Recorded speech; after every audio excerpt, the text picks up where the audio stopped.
Alex, are we streaming? Are we good?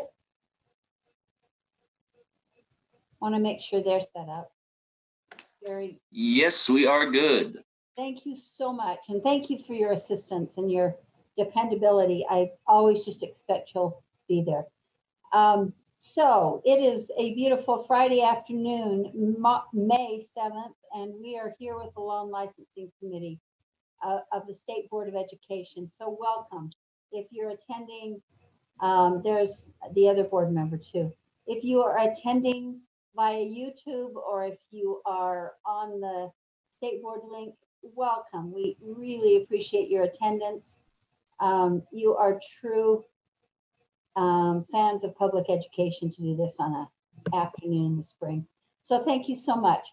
I will ask, my name is Carol Lear, and I'm have the auspicious responsibility of being the chair of the Law and Licensing Committee.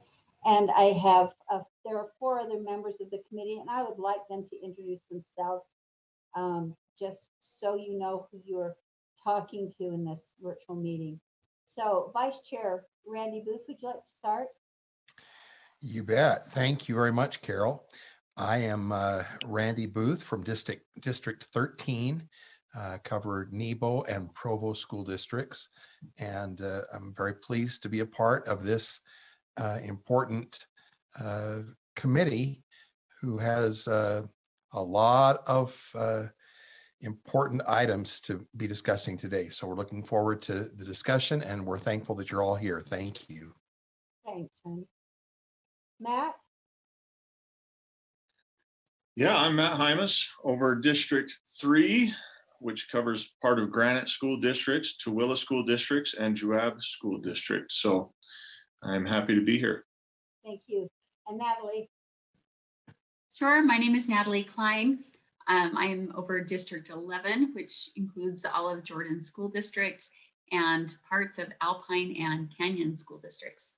Thank you. And Vice Chair Cindy Davis.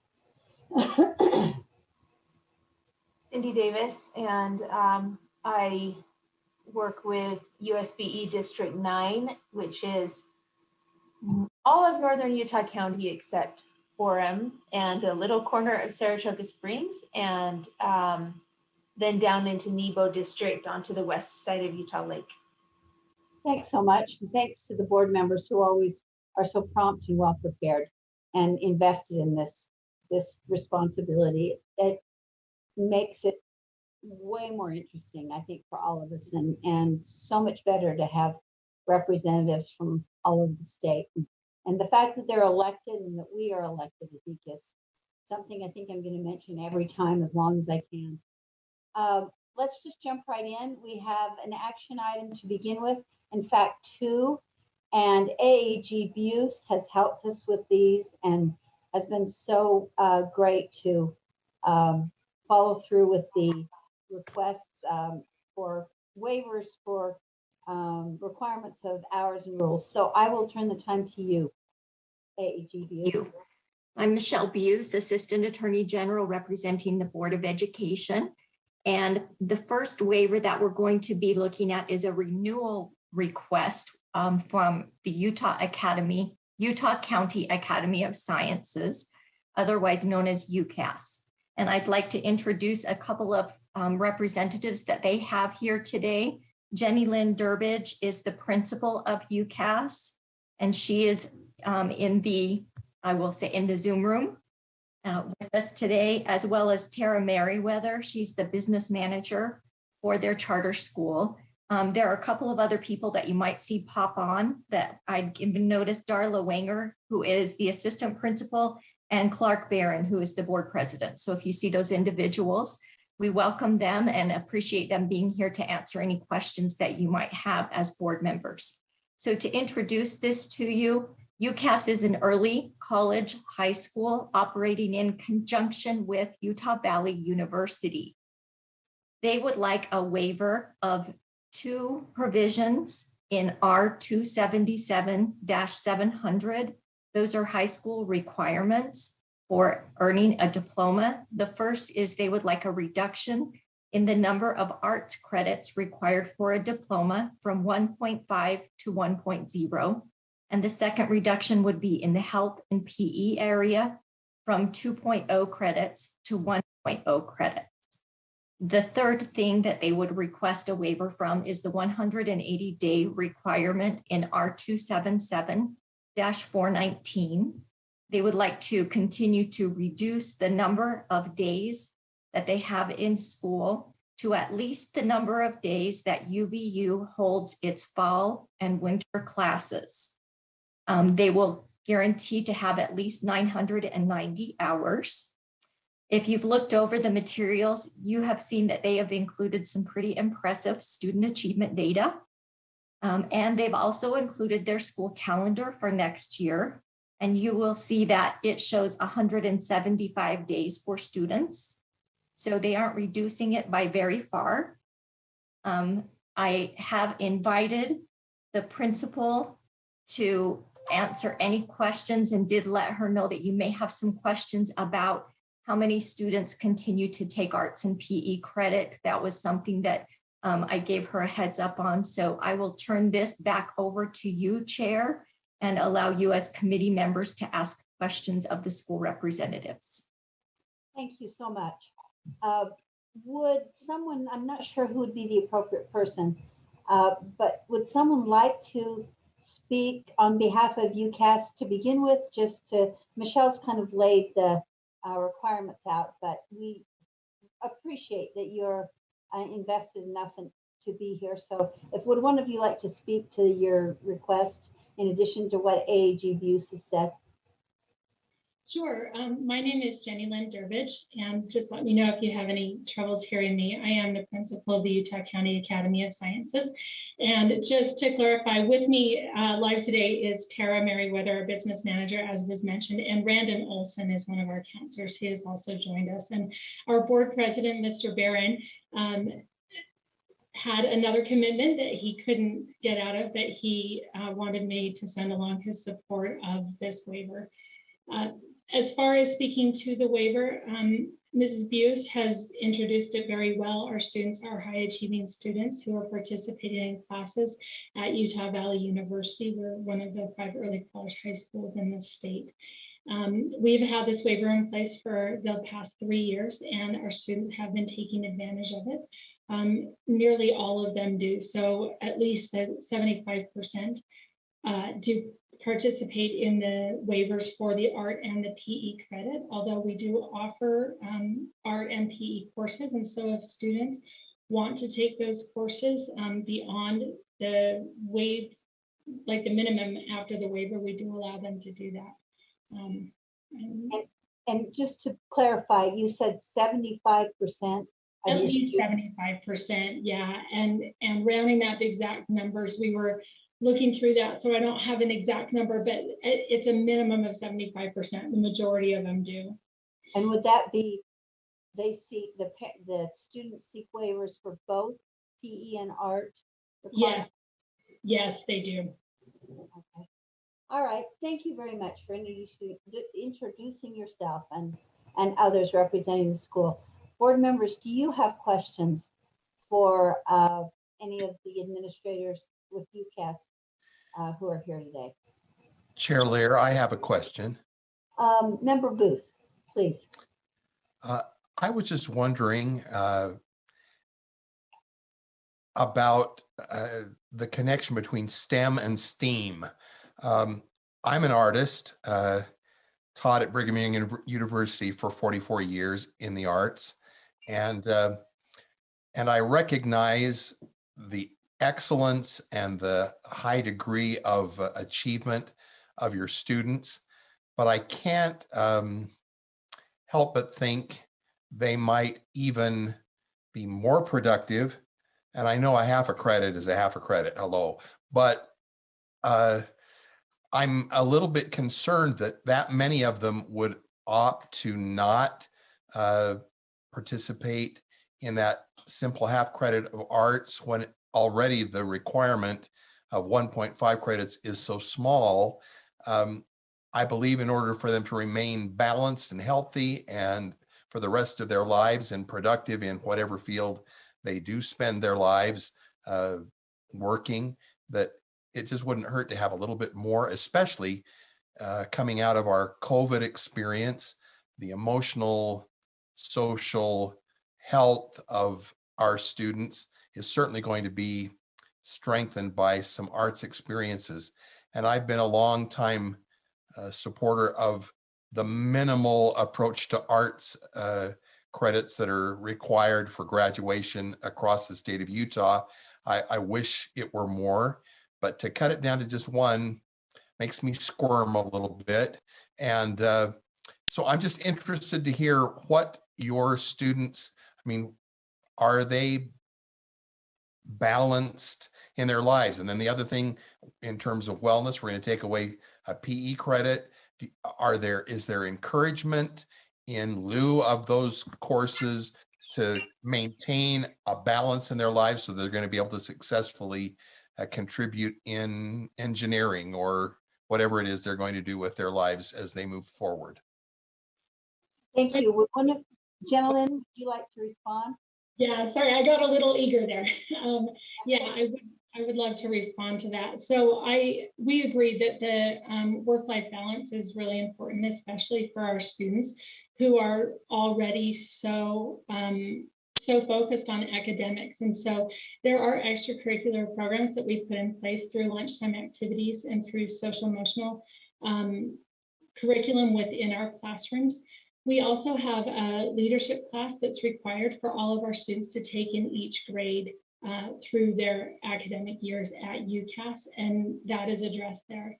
In addition, one of the PE health courses we require is that health course, and we highly encourage students to take that in person versus online, so that they can get that experience, get that face-to-face experience, actually engage with the teacher and with other students on those activities that we know are so important for them.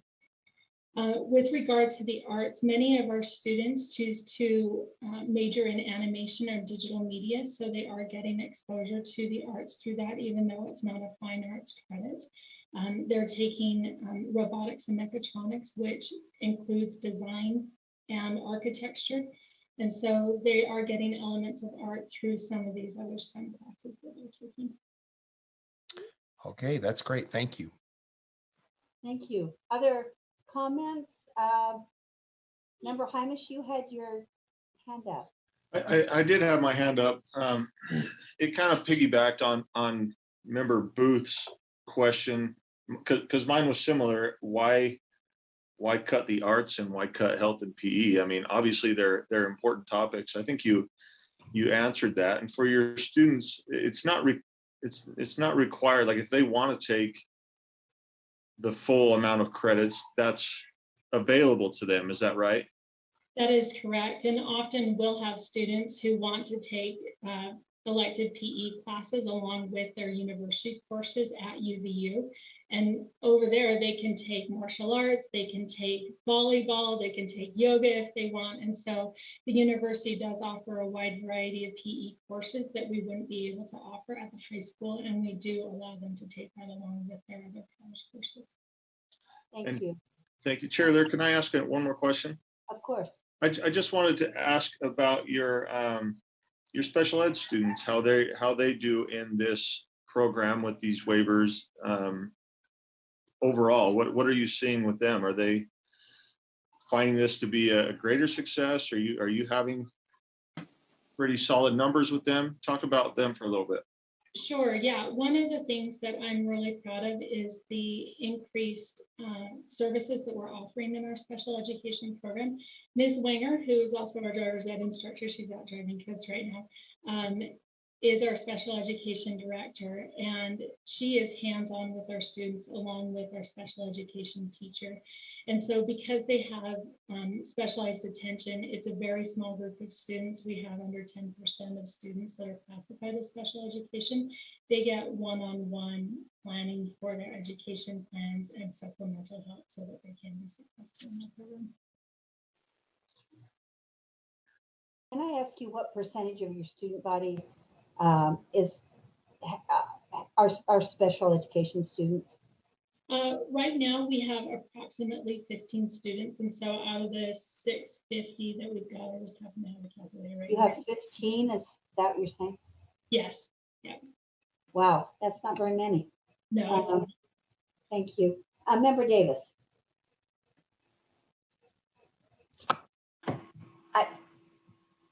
I'm not sure if someone asked this already, but don't we have something already in rules somewhere that gives some flexibility in art and PE? Or was that just discussed a long while back and never actually happened? Well, is there a staff? Looks like there are a couple of staff members speaking to that. AG Buse or Jennifer Johnson, either one of you.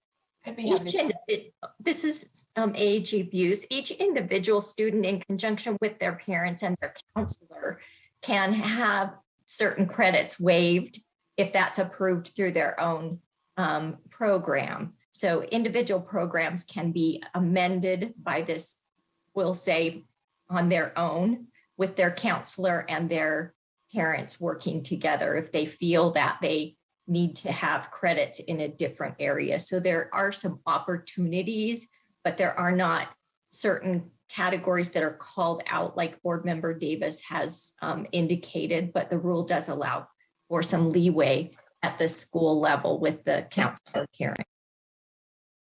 And Follow up? yes, please. So could we just scroll up a tad? So, okay, so they're still taking some, there's still some required, we're just waiving some. Yeah, okay, so. One is, I think is it accurate? Michelle would know this and I should know this too, but is there now, go ahead, tell us what there is required. One of each still, it looks like. Yes, One. that's correct. Okay, Yes, okay, thank you. Could I speak to that, Madam Please, Chair? yes, This yes. is Brandon Olson. I'm the lead counselor. Yeah, just hang on one second, Mr. Olson. Yo, just a minute. I want to hear one more comment about the requirements from Dr. Thronson, and then we'll come to you. Thank you. Okay. Jennifer. Thank you. Jennifer Thronson, Director of Teaching and Learning.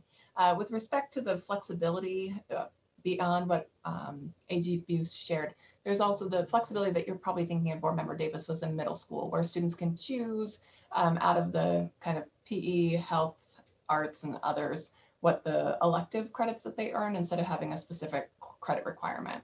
So that might be what you're connecting with. And just so you're aware, we do have 3 other early college high schools with this type of approach, that they have a reduction in arts and PE credits that have been approved by the board in the past.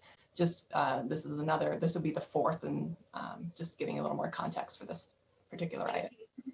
Mr. Olson, counselor, love to hear. Yes, from you.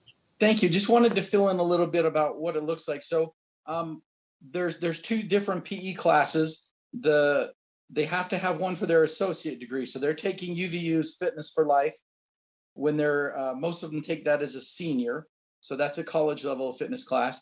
And then we allow them to a number of different ways to get that other PE credit. Usually we do offer a couple of classes, a couple of sections, or it's through an online independent study PE class. But it's amazing how many, they always ask if they play soccer, can that just count? And I just let them know, sure, that can count for the activity portion, but you still need to do the academic portion of the course. And so we do have some kids that do that. So they have those 2 different ones going. And then also for the art, I have quite a few kids that come to me and they are interested in more art. And so when we do the 4-year plan, we schedule in some elective time in their senior schedule when we're paying for them to be over at UVU so that they can take, those other courses that they're more interested in, that some of them no high school would offer. They're courses that are very specific to the art world. But then there are a number that take that will do an online course through us just because they want to continue on. They want to keep their skills honed and they want to continue to be exposed to that. And so that's an easy fix for us. We make sure we don't want to we don't keep them back from that. And one last thing, as we have occasional talent shows and opportunities for kids, wow, we have a lot of kids that are on their own. We do have a few kids that leave school one period early so that they can attend an orchestra or a band at another neighboring school, or they're part of a community orchestra. And so we do have a fair amount that are continuing, and we try and be flexible so that they still have that opportunity. We don't want to shut that down and have them think that as Dr. Booth was saying, that's not, it's still important to a well-rounded individual. And so we work with the parents and try and make that schedule work for them so they're still getting their credits, but we can still accommodate some of those areas of their lives. Thank you. That's really helpful on the ground information. Other questions? I see no other questions from board members. Would someone like to make a motion?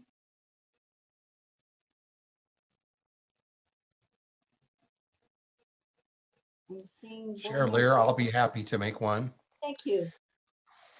I move that the committee forward a recommendation to the board to renew the waiver of certain requirements in R277-419 and R277-700 for Utah County Academy of Sciences as requested. Any further discussion to that motion?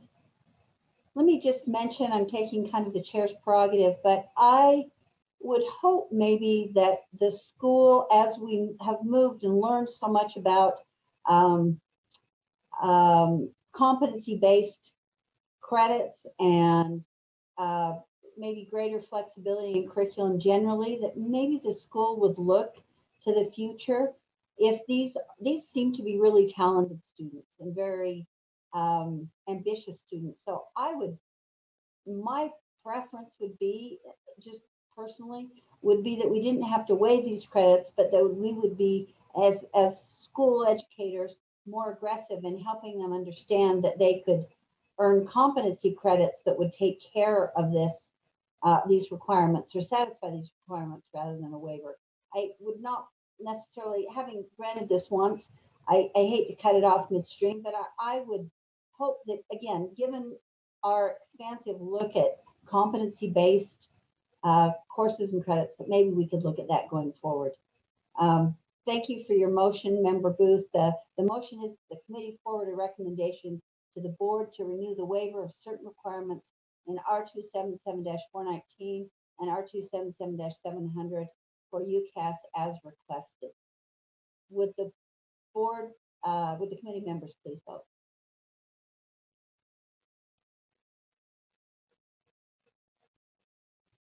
And I see I'm missing Natalie. No, that's everybody, I think. Oh, there you are. Thank you very much. That was unanimous. Thanks very much for your information and your preparation today. Thank you so much for your support. Sure. Michelle, would you want to tell us about the second request? Yes, I would. It's from Tooele School District, and we have 3 individuals that are here representing Tooele School District that I can see in the list. We have Dr. Scott Rogers, the superintendent, has joined us. Mark Ernst, who is the Grantsville area director, and Bryce Eardley, who is the principal of both the Dugway School and the Vernon Elementary School that these waivers are applicable to today. And I will defer to Dr. Rogers if I missed anyone in just a moment. But as I introduce this to you, this is a renewal. These 3 schools are currently on a 4-day school week.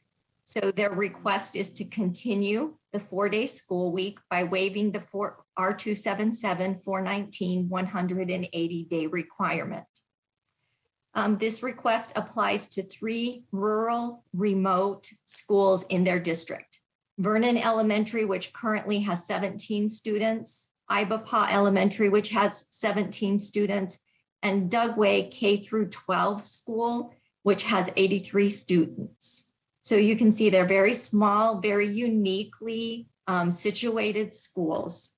At yesterday's turnaround presentation, you heard some of the challenges facing the families and staff with these remotely located schools. And providing the 4-day week allows families and staff the ability to schedule necessary out-of-town excursions on Fridays. It helps reduce absenteeism, and it also reduces the number of days that the sometimes long commutes must be made by these individuals going to the schools. The school district has included data on student achievement, but they ask that you please look at it with some leeway or some understanding that their data collection and assessments have been affected by COVID for the last 2 years. So they did include their data, but ask that you please take that under consideration as you review the challenges that they faced during this COVID period. So with that, I will turn it back to you, Chair, and know that we do have some very well qualified representatives from the district that could answer any questions that you might have. Thanks, Michelle, and welcome to our meeting, those of you from Tooele, and you don't have to come far in this Zoom world, but thank you anyway for taking your time. Dr. Rogers, do you have anything to add to Michelle's excellent introduction? Well, actually, Madam Chair, I first of all wanted to say hello. It's good to see you. Wish it could be in person, and I would say that same thing for our board members. A shout out to my board representative, Mr. Hymas. And gosh, I just want you to know sincerely that as an LEA, as a superintendent of now 21 years, once Steve Norton retires, I'm the old superintendent with 21 years between Idaho and here. And I will tell you that your leadership was noted, was appreciated, notwithstanding the important roles that the governor and the legislature play in education.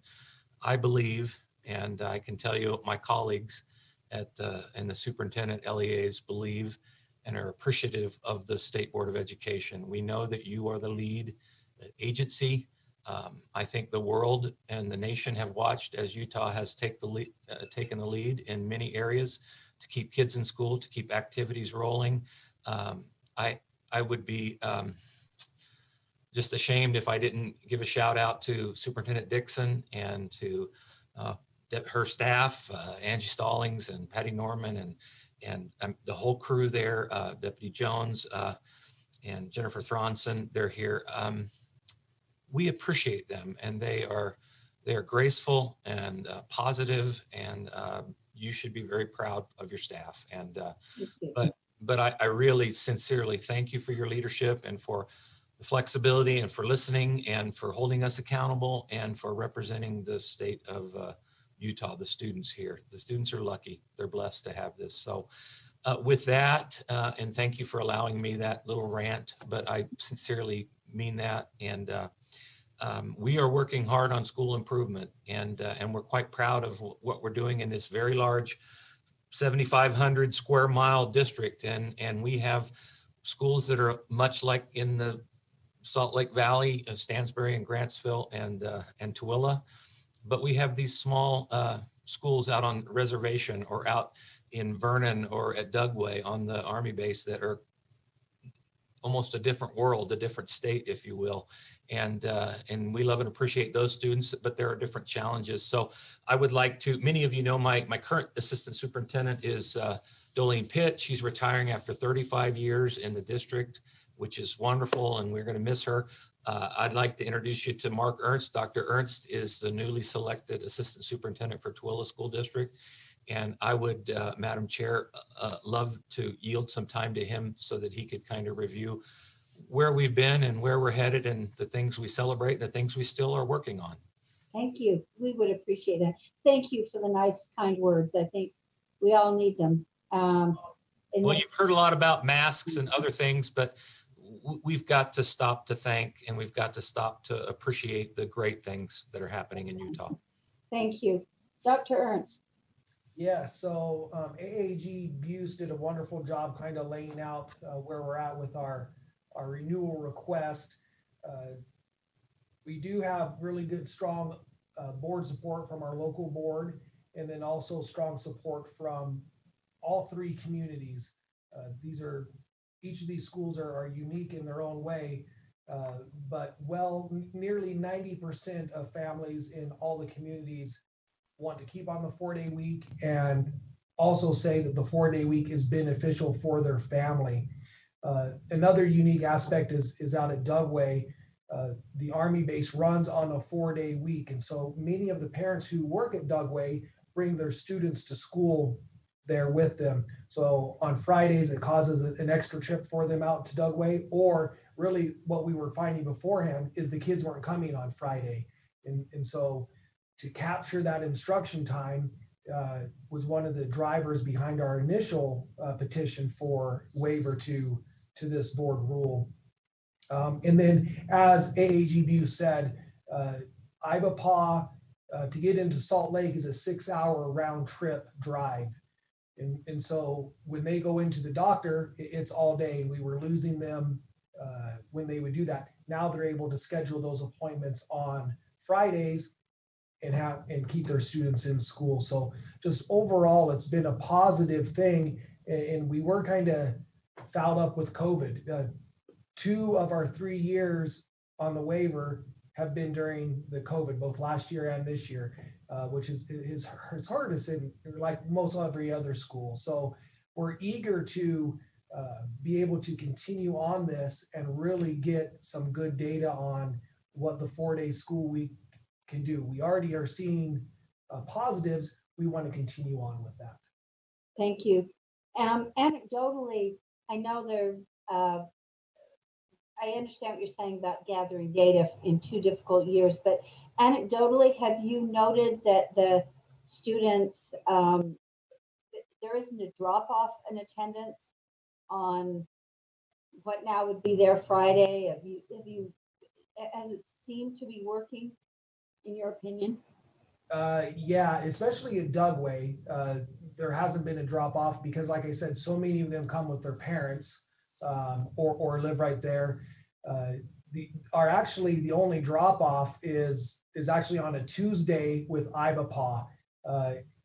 Once a month, sometimes twice a month, the Go Shoot tribe brings out a physician and they try to do some appointments there. We're trying to get them to change that date from Tuesday to Friday, but we're still working with the tribe to get them to do that.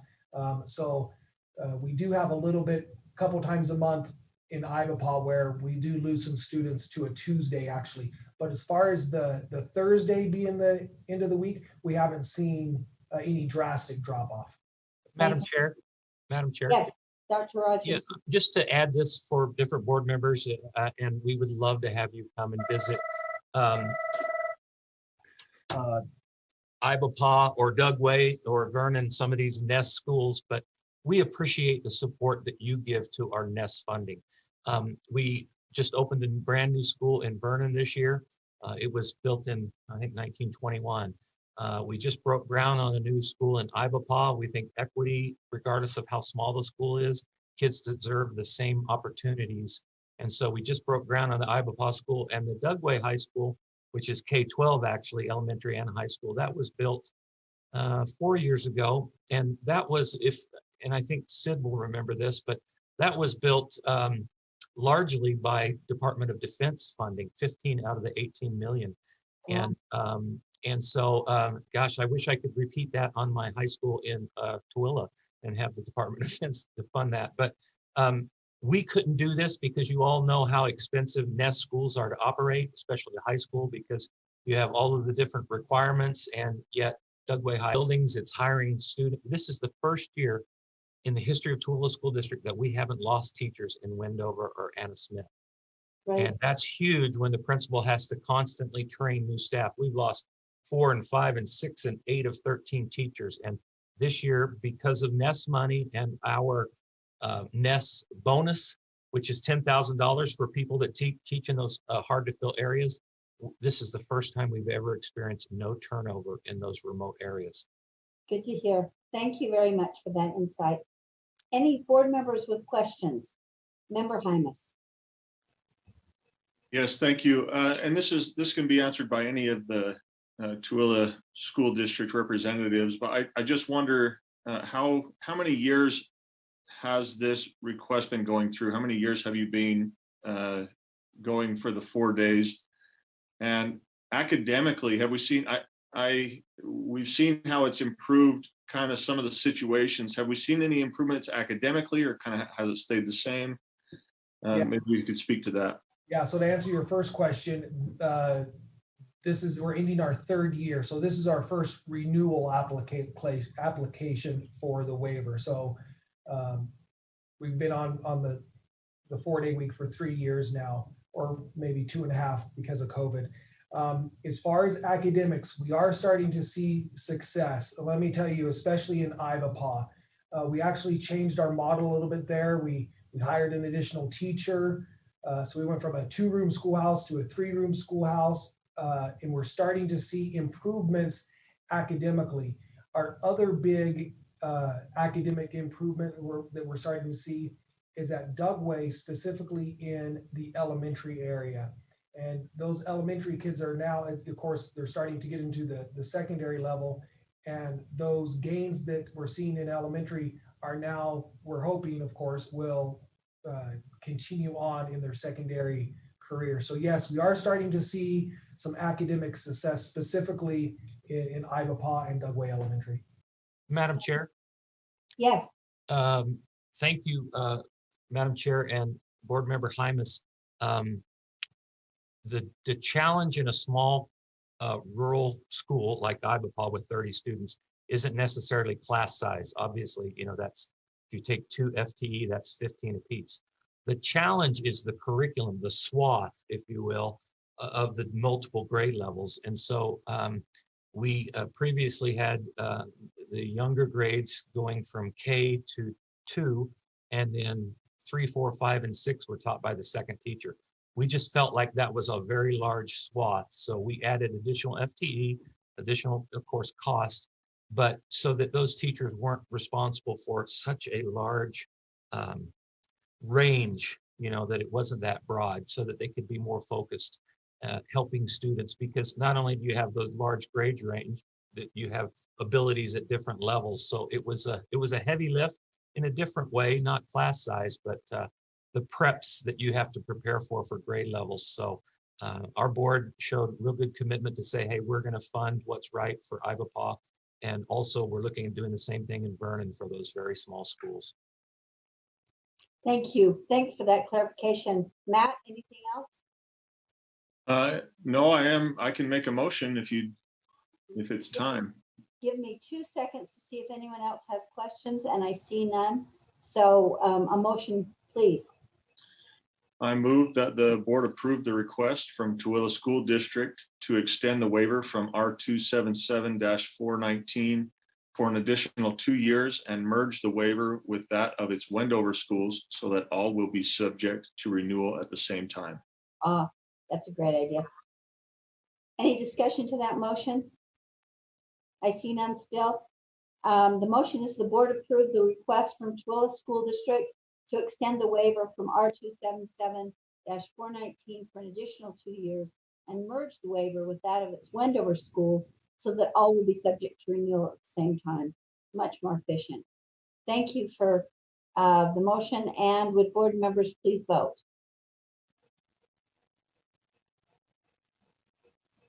And I see 5 votes, and they're all, that's unanimous in favor of your waiver. So thank you very much for your attendance and your nice words. Thank you. You're welcome. Even more welcome. Thank you. And we are on to the next item, and I'm trying to see if this is the one. Yes, the next one. So we have a couple of people who would like to comment on this item. So what I think we'll do is introduce the item from Dr. Leah Voorhees, the Special Ed Assistant Superintendent. I think she's got a more official title, and then we will have public comment after the introduction, if that's okay. And Angie or Kathy, I would look to you to tell me who is in the waiting room to make public comment. With that, Leah, would you like to provide an introduction to this item? Yes, thank you, Chair. Leah Voorhees, Assistant Superintendent of Student Support. So this memo was approved for consideration by the board several months ago, if you remember.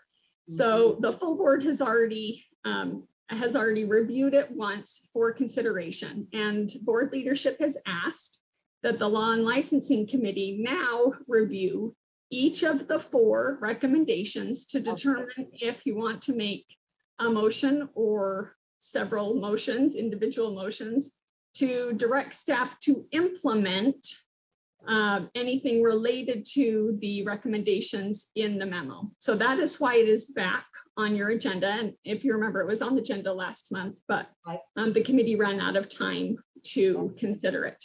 So it comes from the Utah Special Education Advisory Panel, which is an advisory panel created in your policy, Board Policy 5006, which is comprised of stakeholders to Utah special education programs. 51% of the members of the panel must be parents and or students themselves with disabilities, parents of or students with disabilities. Then there are teachers, general education and special education. There are administrators, general and special education, and personnel preparation program staff who prepare special education professionals, and then individuals in several state agencies that provide services to individuals with disabilities. And those make up the stakeholder constituencies that meet to consider specific issues as outlined in your policy and other issues that you are discussing that you have on your agendas and that are important to them. So this came as a result of reviewing the data in our state about least restrictive environment. We report that to the federal government every year. We've been doing so for decades. And the Special Education Advisory Panel back in September determined that inclusionary practices for students with disabilities was one of their priority discussion areas for the year. They reviewed at least we have several different types of data. So they reviewed at least 5 years of trend data in each of the different areas to then bring this memo and these 4 recommendations to you. So is that a sufficient introduction, Chair? I think so. Just, I want to make sure I understand. So your preference is that, or the expectation is that the board would discuss these individually and then vote on them as a recommendation to the board individually, or should we discuss them as a whole? That's a really good question, Chair. You haven't ever reviewed recommendations individually before. This is a new process. And so I think that's up to your preference if you wanted to make one motion or if you wanted to make several or none. I think that's really up to you, and I am happy to walk through any of the information and give context for the discussion if you would like, related to those 4 recommendations. So I think that's really up to you. Okay, that's helpful. Thank you. We have one gentleman who is in the room right now and had waited to comment last month and is here. Mr. Stephen Phelps, would you like to speak now? And then we'll move to the committee discussion. Yeah, I can speak now. Thank you. First, let me introduce myself. My name is Steve Phelps. I'm a parent of 2 students with disabilities, and I'm also a general education teacher and a special education teacher. First, I'd like to thank you guys for all of your hard work. The board members have been awesome. In particular, Board Member Davis and Board Member Hyman seeked us out and actually asked questions in regards to the memo and inclusion. One of the things I want to provide to those contexts for why inclusion is important from a parent standpoint. Recently, there was in the news that Jordan parents they were moving the program from the local school to another high school.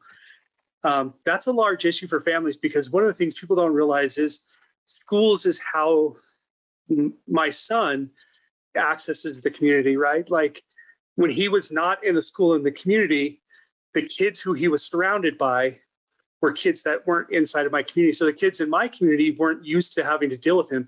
He's nonverbal. He doesn't really speak very well. And so they didn't really understand how to deal with him. And they were very apprehensive and very standoffish. Essentially, he was isolated inside of the community from which he lived because we had robbed him of being in the classroom with those kids as well. So part of inclusion has to not just do with just talking about what's best practice educationally, but also what is right and moral for that kid and empowering that kid to be part of the community. So that's one piece of it. The other piece of inclusion is preparing the system. Utah actually does a really good job of getting kids in inclusion settings in early elementary. Amazing job, actually. Our percentages are incredibly high. However, by high school, that percentage drops by 20%. So between kindergarten and high school, we actually become more restrictive in our environmental place in our environments when we're placing students in special education. It's about 3%. So 1 out of 5 students goes from a more open setting to a more restrictive setting during that period of time. And that there's a lot of reasons to that. I'll just kind of share an anecdotal one. So last week or a couple weeks ago, I got a call about registering my son for next year. And they were like, what electives would you like? So well, what do you have? They listed me 2 electives I could choose from for my son with a disability, who has the more severe disability. And I was like, well, how many classes is he filling? 2. And I was like, so you're telling me these are the electives he has to take? He can't. The school was essentially saying because, and when I pressed it, their answer was, well, because we don't have the systems in place and those teachers aren't ready to deal with that level of disability in their classroom. So there's a piece about it. When we talk about special education, if we just leave it in the special education realm and we don't talk about how policies affect that and things like that, it becomes a big issue. This memo as a whole, I think, addresses a lot of the concerns. One of the big concerns I see as a teacher, and I didn't realize until I became a special education teacher, is there is a big, massive fear of adopting policies by local administrators when we talk about special education. For 14 years, I taught for general education math. And whenever they introduce a policy, almost every time they introduce a policy in a meeting, it always ends with, and special education will do their own thing. So when they're making policies at the local level, we're not thinking about how to integrate students with special needs into those policies. They're always separate.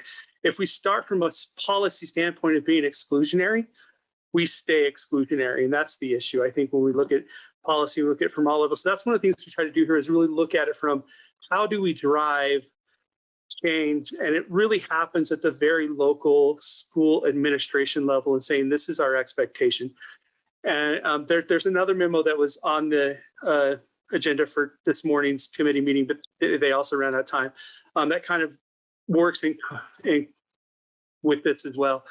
So I think that's one of the biggest things. We're looking at this, we're looking at all the levels. We're looking at how do you change the classroom, but also how do you change the school setting and the policies around that drive the classroom as well. So I appreciate you guys taking the time. Thank you. Well, and thanks for your attendance and for your insight. We appreciate that. Committee members, I think what we'll do is read these all, take discussion one at a time. There may not be extensive discussion, I'm not sure. But I think if we discuss them one at a time, unless there's great controversy, we can also make a single motion to move these onto the board or not. Member Davis. Yeah, I'm wondering, while we are discussing these, and I had mentioned this to Steve Phelps as well, I just think that we need to hear what is feasible from the Utah State Board of Education versus what is feasible for an LEA. Like what's our capacity, and is it to implement, or is it to implement into encouraging LEAs or in training, or what does that look like from our end? And maybe Dr. Voorhees can help us with that. And I'm looking, haven't spent as much time on this as I should, but I'm looking at the memo, and the last sentence seems to give us some insight into that, Cindy. And under the last sentence of the solution to number 1, no, not the very last sentence, but just under the solution under number 1. the USBE should create and offer a micro-credential and inclusive practices available to administrators, general ed, and special ed teachers. Yeah, So I think I have a question about one, but number two was more where my questions were. But maybe we could just start going through them, and then we could get that kind of feedback in addition to the others. And would you like to hear that feedback from Mr. Phelps every time, or from Leah, or from one or the other, or both? I'm happy to hear from whoever has the input that will help us to make realistic motions. Okay, thank you. So barrier number one, we're looking at teacher knowledge of successful inclusive practices. General ed teachers often lack detailed knowledge, training, support required for, you guys can read, for successful co-teaching experiences, curriculum adaptation, and student accommodations. And then there's a proposed solution. Is there any discussion from board members, any questions you have, or discussion on barrier number one? And I'm not seeing any. To me, Sorry, I'm reaching for my hand, but okay. I have to interrupt you to get my hand up anyway. Matt, go ahead. Well, I did. It was quite a good experience to, I say sit down. I sat down with Steve and Summer as well as I'm sitting down with you here today. And Steve graciously answered several questions that I had. And Dr. Voorhees also did the same as I blasted a ton of questions on a document and sent it to her. And she very patiently answered all of them with very full answers. So I appreciate that. And I think that good things are happening here. My only concern after reading over the feedback that was given to me by Dr. Voorhees and my conversations with Steve, and I believe it's Summer, correct me, Steve, if I'm wrong, but I don't know how much we want the USBE, how much will the USBE be involved micromanaging it, if that's the right term of saying, no, you have to do it this way, right? Here's the barrier, like here's some solutions for you, but how much involvement does the USBE have in implementing those solutions? And I say this to barrier one. I know we're going to go through all of those. Barrier one was where I had the majority of the questions. That's why I interrupted at the time that I did. No, I appreciate the comment and question. And I think Dr. Voorhees would be the best to maybe help us understand that. I'm happy to respond to that, Chair. And thank you, Board Member Hymas, for all of the questions you did share with us so that we had an opportunity to respond and have and provide some context. So I think in the solution, there are two important concepts. The one is inclusion instructional coaching. So we're all familiar with, in the educational system, instructional coaching based on content and pedagogy. And in some of our school districts, specifically in Canyons and Granite, we have individuals whose job it is to help teams, to help schools, and systems, to help the administrators and the teachers to create systems that support inclusion. And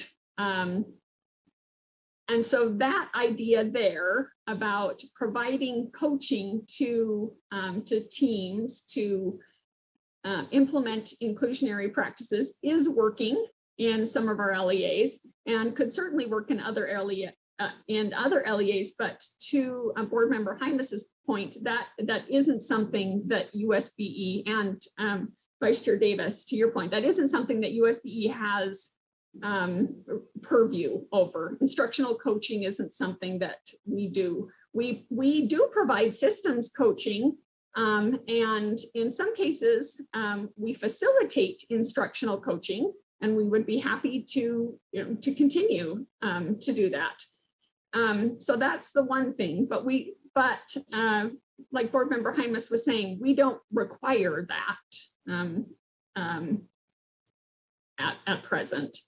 The other important thing, I think, in the solution that USEEP identified is that last sentence, Chair Lear, that you brought up, is the micro-credential for inclusive practices. That is something that we could certainly do, that we want to do anyway. We have in special education an inclusion coordinator, Lindsay Cunningham, and that's actually already on her task list.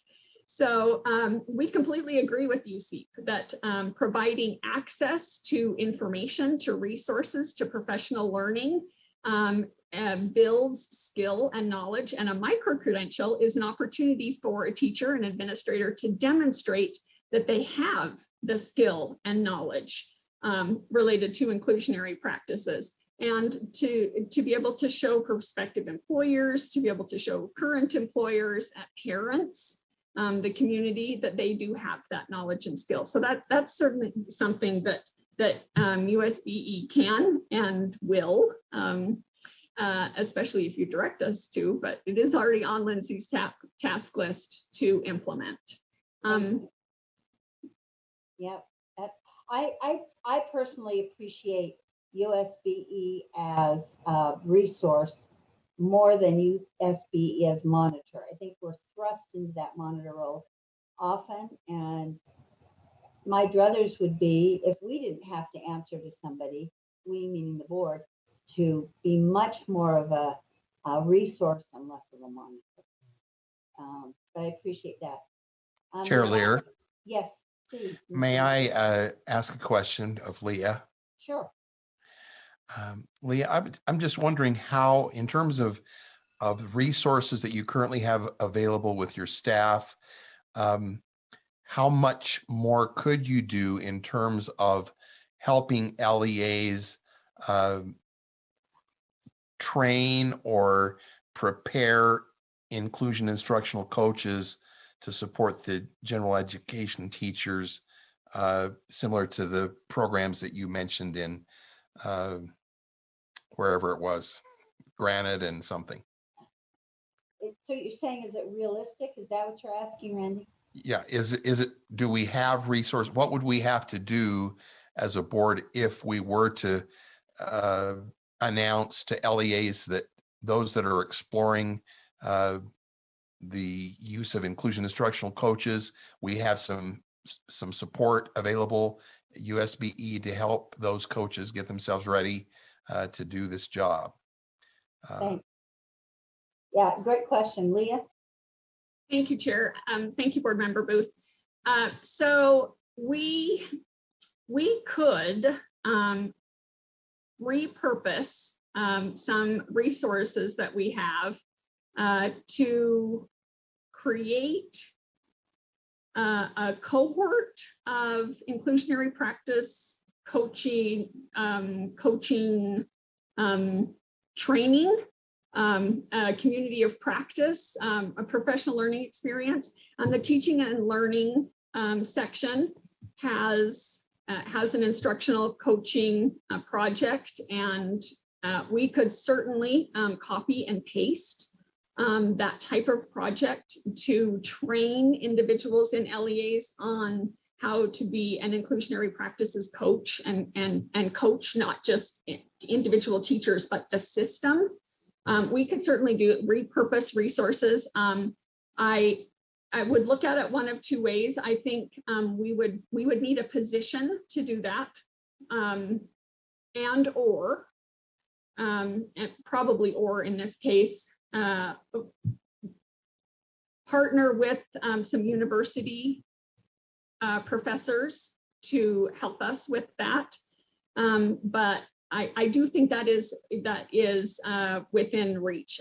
We could repurpose some of the services and supports that we provide to take this on. So, Randy? May I have a follow-up? Please. So is there a particular university who already has some excellent training going in this area of instructional, inclusionary instruction, coaching, that might be a natural partner, like a public school partnership kind of thing that could be explored by USBE? Chair, may I respond? Yes, please. There actually is. I would have to talk to universities in Utah. That isn't something that we've explored in Utah, but in Washington State, there are a couple universities that are already doing that kind of work for the state education agency in Washington.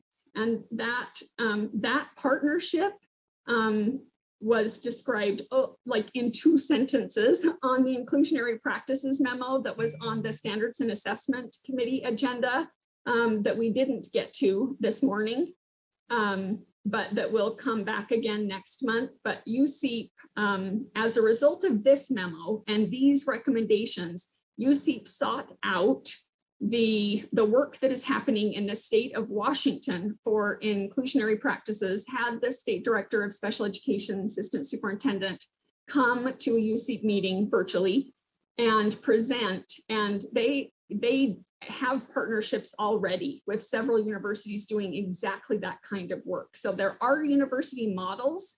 I would have to talk to our partners in Utah universities to see if any of them would have the capacity to do that. But if not, there are universities that do have capacity. Thank you. Thank you. Thank you. Matt. Yeah, just a quick follow-up about our coaches, or the individuals to help the admin and teachers that create the inclusion. As I mentioned before, it was a wonderful conversation I had with Steve about this inclusion, and I wasn't surprised with how much I agreed with him, but it was a great conversation. And one of the things that we talked about, I did ask him, and the reason I bring Steve up is because I want to make sure that his it's not a committee, Steve, that you're on. I can't remember what it's called exactly, but his group that he works with, if I want to make sure that their vision carries over into the USBE staffing vision, right? And one of the things I asked him, I said, Steve, does this mean that we have to require that each classroom has a special ed coach, if you will, following that kid around to each class? Is that part of this inclusion? And he said not necessarily, and so I don't know. Again, I don't know where we want to go as a USBE, where the staff wants to go and say, no, well, we envision a classroom where every kid is in that classroom but has a coach following them around. To me, that's not as it doesn't provide the inclusion as much as it could. But when you have teachers that have been coached or trained, gen ed teachers that have been coached or trained, and then follow-up takes place, is that sufficient? And I'm wondering if we're headed in that direction. I know that one of the things that you mentioned was that we don't require that at the present, and so there's some moves that we want to make some requirements. I'm just wondering if there's still going to be flexibility within this these barriers and solutions to help kids still stand alone. One of the great stories that he had, that Steve shared, was the successes of those kids being around their other peers, that they could participate with them and still get the help that they need. Does that make sense? It's a long question. Leah. Dr. Leah, are you there? Thank you, Chair. Yeah, so thank you for asking the question so I could make an important clarification. The coach is not for the student. The coach is for the team.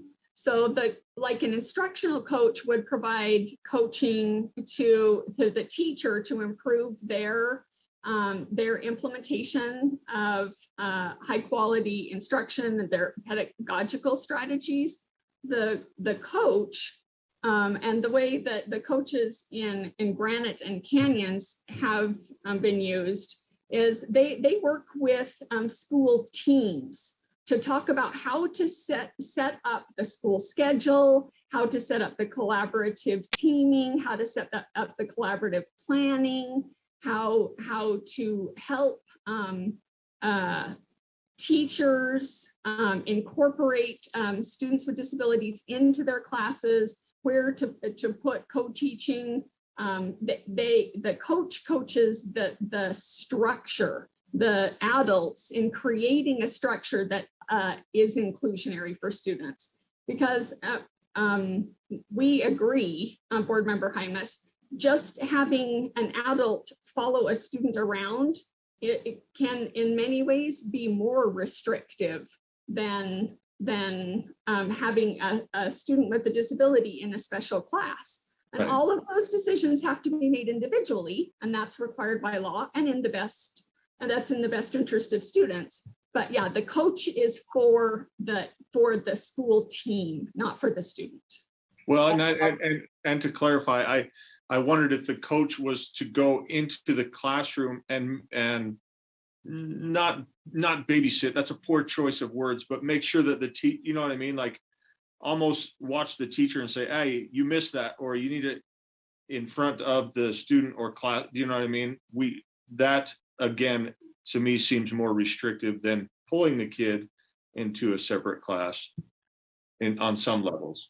That was helpful clarification. And yes, that might actually happen, just like in instructional coaching. The instructional coach watches the teacher, provides feedback. But, right. But it's not a daily occurrence. It's not you're going to interrupt my class every day. No. Okay. Thank you. Yeah, and I heard it the same way, and I think I think that makes the USB's contribution a lot more realistic and a lot more consistent with my vision of what I would like to see the USBE make. Member Davis, and then Mr. Phelps. Well, if you can make your answer short, this is really a committee discussion. So I want to first hear from Member Davis, and then we'll go to you briefly. I can hold. Some of what I was thinking has been covered, actually. Thanks, Cindy. Mr. Phelps. Yeah, I just wanted to sort of clarify for Board Member Hymas. So really there's, in the solutions, there's 3 sort of solutions. One of them is already a model that's completely okay inside of special ed. It's called the itinerant special education model. And it switches the role of the special education teacher. Instead of them being a direct instructor, what they're doing is they're sort of supervising the general education teacher, helping adapt materials. And that would be a role that a special education teacher would perform. It wouldn't be, that would be like that role for that special education teacher. They're making sure the student's getting services just in a different setting. So that's the first sentence of the memo. And that's already completely okay under current IDEA law. Thank you.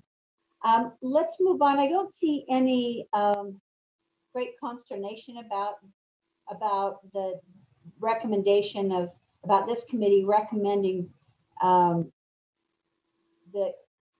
furthering or forwarding the UC recommendation on barrier number 1.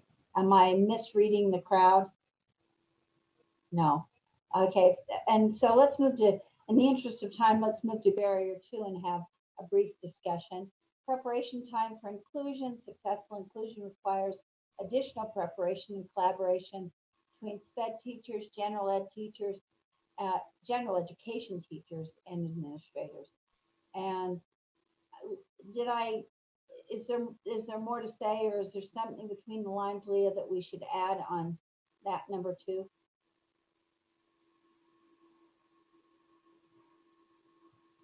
Leah? No, it is what it is. Any questions, Member Davis? Oh, this is the one if we make the motion above to implement, what does that look like for USBE? Because this is saying we need preparation time, which is pretty strictly an LEA situation unless we encourage it in our regular trainings and things like that. I mean, the motion is to implement. So I'm wondering how the language in the motion fits with the solution and if it's appropriate for what we can do here at this level. That's an excellent question. Leah, do you have any insight about that? Yes, thank you, Chair. Thank you, Vice Chair Davis. So you have correctly identified preparation time, caseloads, those are LEA and sometimes even school level decisions. At the USBE, we can certainly create, develop, provide resources and professional learning relating to that. We already have many resources. Our co-teaching project, which is a large statewide initiative, incorporates collaborative planning time, collaborative scheduling time. We already have lots of resources about that, but the decision about who has time to prepare with whom and caseloads takes place at the LEA and sometimes even the school level. So how would we, not to interrupt, Cindy, maybe you were going to, how would we implement this at the USBE level? And I think implementation would be related to continuing to provide resources and professional learning. I see. Is that something that seems reasonable to you, Cindy, or is that, does that seem still at odds with our role? It looks like Steve Phelps has his hand up. I just want to make sure that the language of the motion matches what we can do. And the language of the motion is implements. So the motion, not just on the, you mean literally the motion as opposed to the solution. I'm looking at the suggested motion for the whole group of recommendations. So we may need help from staff to just make sure that whatever we do, whatever we say, we can do. So maybe implement might be better words. And I think Steve took his hand down. You just had it up from before, is what I thought. Matt. Yeah, I'm just wondering, I'm on a similar plane as member Davis here, and I'm wondering, I agree that each LEA should, if they don't already, have their own LEA specific special ed policy here. Is this something that we can just do a recommend that you create a policy using this memo? You know what I mean? And that still gives them the autonomy to look at this memo and say, yeah, this is a barrier for us. This is a great solution. Or am I could be way off track here. I'm just. Yeah, I'm kind of wrestling with the same concern, but I thought I heard Leah say, this is the kind of thing that we would offer as a resource or participate as a resource, but not require anything or hold LEAs to any specific standard. But maybe you can say that better, Leah. Thank you, Chair. So I hadn't thought of it from that perspective, Board Member Hymas, that the idea of you as a board requiring LEAs to have policies related to meaningful inclusion. I hadn't thought of it that way.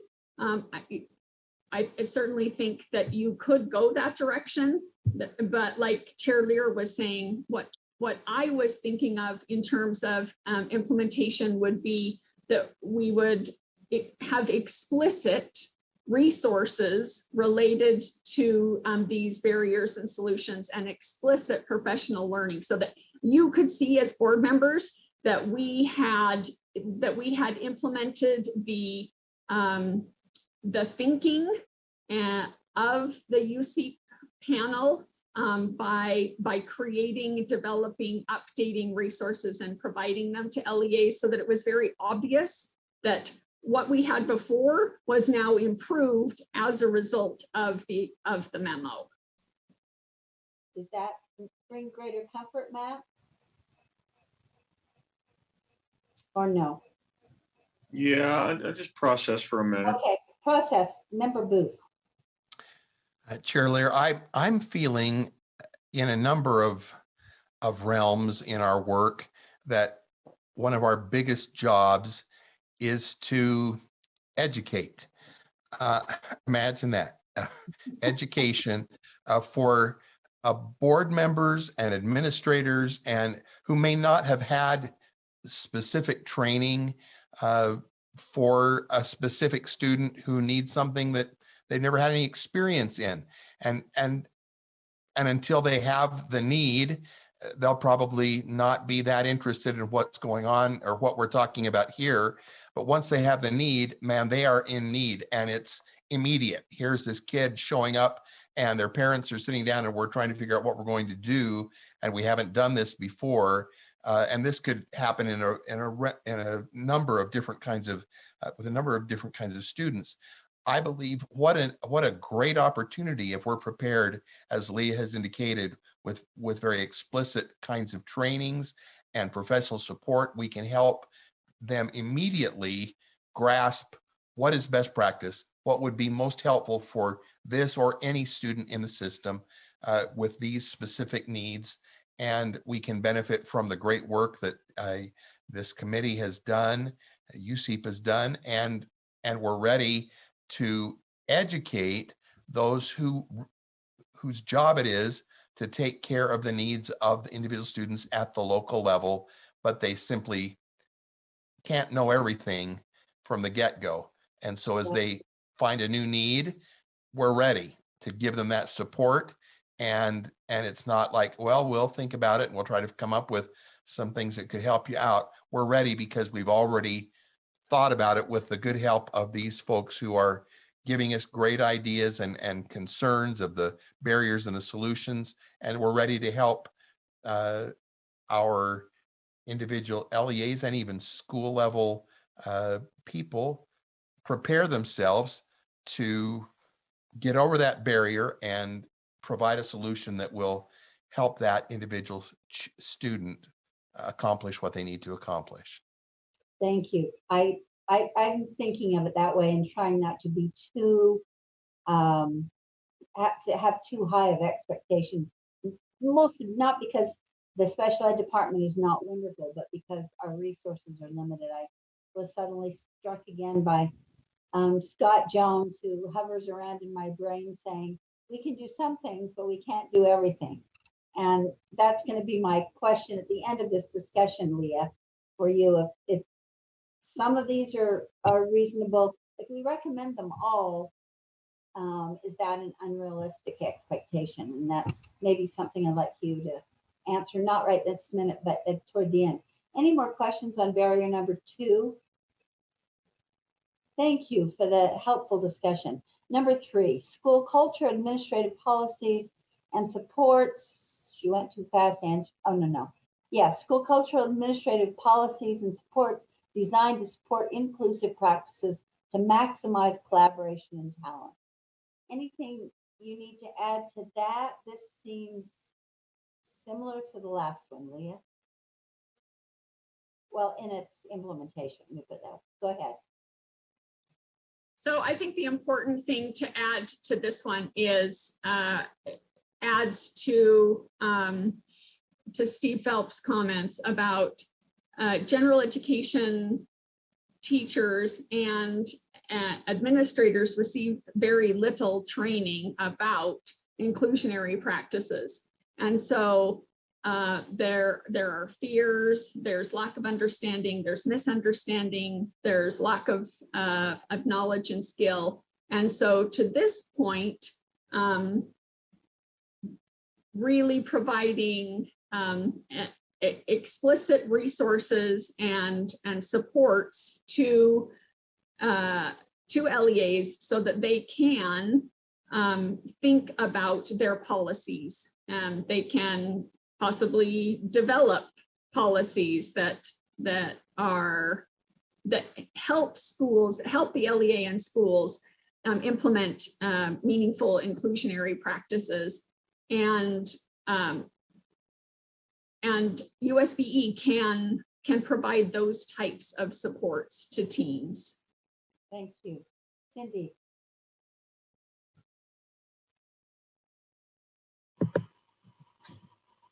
I was just going to say, however we do this is the key for all of these things to happen, in my opinion. I mean, the more we train these teams of people, I am baffled, honestly. Like I have said before in this meeting, our school started co-teaching decades ago, 26 years ago. I've had experience being a co-teacher in the general ed co-teacher and the special ed co-teacher. And honestly, we have data that shows our students, succeed at something like 11 times more, or 11% more. I don't know. Malia told me one this morning. I was like, why are not more people doing this? And I really just think it comes to this collaborative understanding. And the key is the administrator. It has to start from the administrative perspective. And then the counselors have to come on board, and the teachers and everyone else. Yeah, thank you. Which is one of my mantras, and I feel more strongly about it the longer I'm on this board, is that, and I don't mean this disparagingly, I'm getting so nervous now about my typical way of saying things, but I think sometimes the weak link in education is administrators. We don't provide training to administrators. And this is just one more example of the kind of training they need, so they can be the instructional leader for their teachers. Leah. Yeah, I want to emphasize that and add that it's our experience in special education at the state board that educators want to do the very best for students with disabilities. They when provided the opportunity to take advantage of resources and supports and professional learning, they do. And to give you an example, 3 summers ago, we started during our annual law conference, we started providing a day specifically for administrators. And at the time, David Smith was the specialist responsible for, was the liaison with administrators in teaching and learning. And he sent out the notice of that meeting. And there were something like 660 administrators who received that invitation, and we had 300 slots, and we had 360 administrators register. So more than half of the administrators who we offered that opportunity to joined us. And so it is our experience that when we give individuals the resources that they need, they take advantage of them. That's really helpful info. Matt, I just realized that you were one of the people I might have been talking about, and I don't mean it, I mean it generally, not specifically. There are always bright lights of exceptions that prove the rule. So end your comment, please, once I trip all over myself. Thank you. And I just, looking at this, I agree with you, Carol. First off, there's a lot of work on that administrators do, and depending on the administrator, sometimes things get weighed differently. And so this is no exception. There's many out there, I'm positive, who would say, every time this comes up, they probably say, I need to give more energy to that. And then they get slammed with something else. That's the role, right? I just wondered, this was kind of mentioned before, as we talked about each LEA kind of adopting a policy. And I don't know if the board, if this barrier, or if this memorandum gets approved here, is that something? It says USBE and LEA should provide specific administrator training. Obviously, the USBE would have a training for our LEAs. I mean, of course, we're not just going to say, hey, take care of it on your own. We want to provide that assistance. Do we have, Leah, do you know if we have like a generic policy that we share with LEAs, or if we have somebody to help them build policy, or is that something that they're just kind of left on their own? Leah, please. Thank you, Chair. So we do have, I'm gonna turn my camera off because you just froze for a sec. We do have a model policy and procedure manual that for special education that all LEAs can use.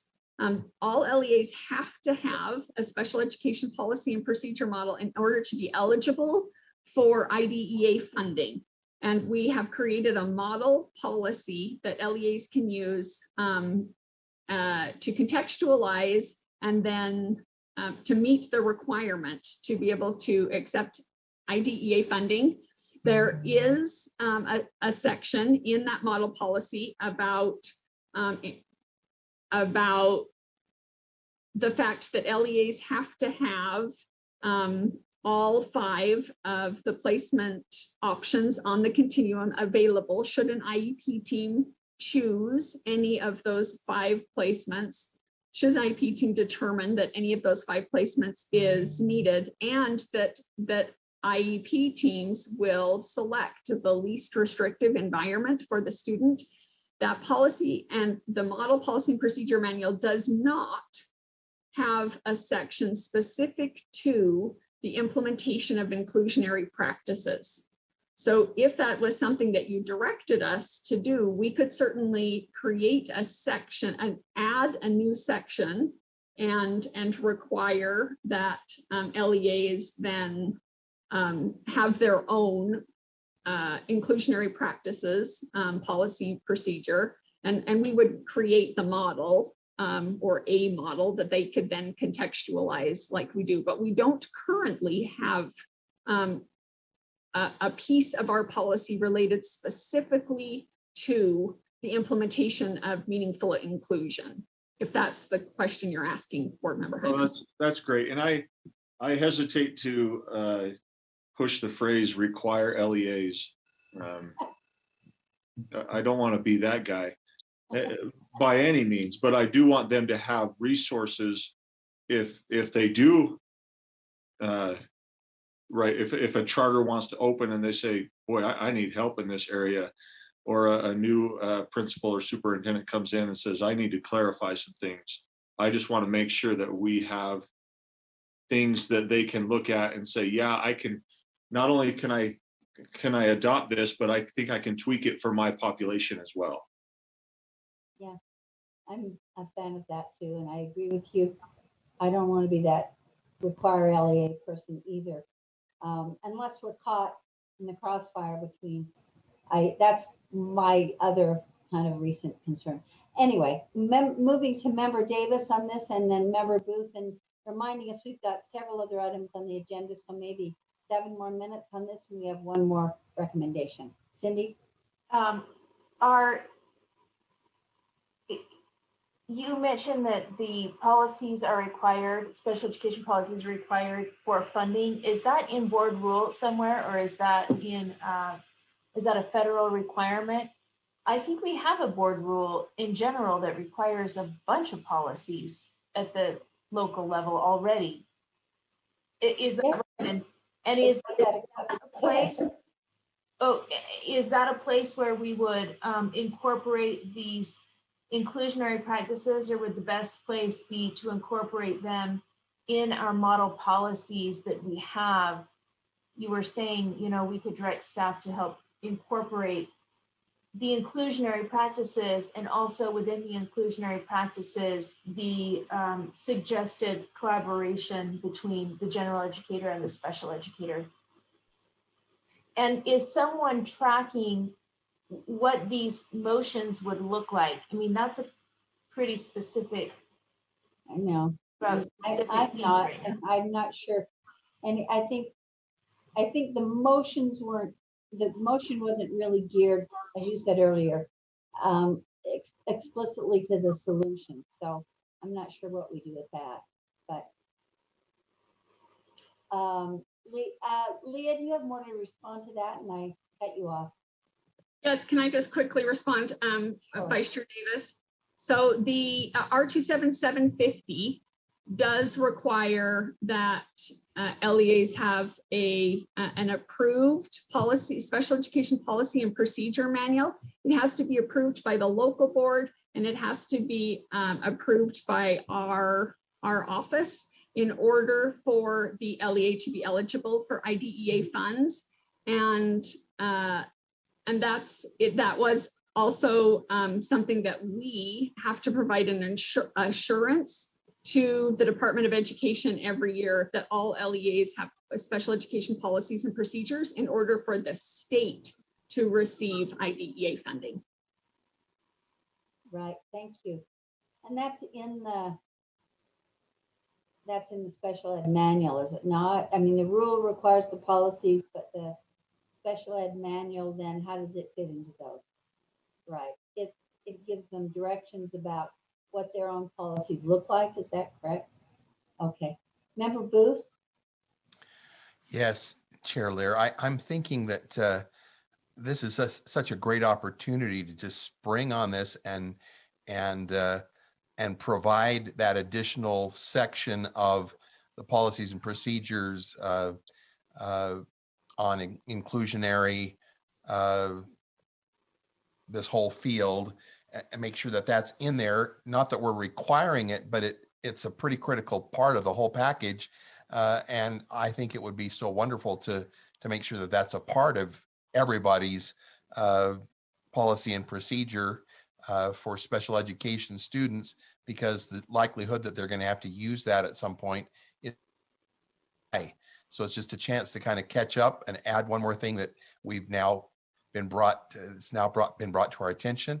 And I think this training, it's not that we're requiring, maybe IDEA will require certain things, but once they've turned these things in, we're just helping them in the process of getting ready for the kids that may enter their schoolroom. And we're standing prepared as USBE to help them in all of those areas that they need any direction or help or ideas that will best meet the needs of those students. So I feel really good about this discussion. Great, and it's really enlightening for me to see the opportunities we have, and also the chance to have it implemented by such a great special ed department. So we are to number 4. Lack of accountability and data surrounding special ed fails to measure accommodation, implementation, and effectiveness across all classrooms. And then the solution we have proposed, LEA's administrators create a system to identify effective accommodations and track implementation with fidelity and accountability. These include ensuring accommodations and how to do that. Any more you'd like to add to that? Data is always an important component. So, Leah? Yes, Chair, could I just add that we currently do not track the implementation of accommodations. We don't have a system in which to do that. There isn't there isn't a mechanism with which to do that at a state level.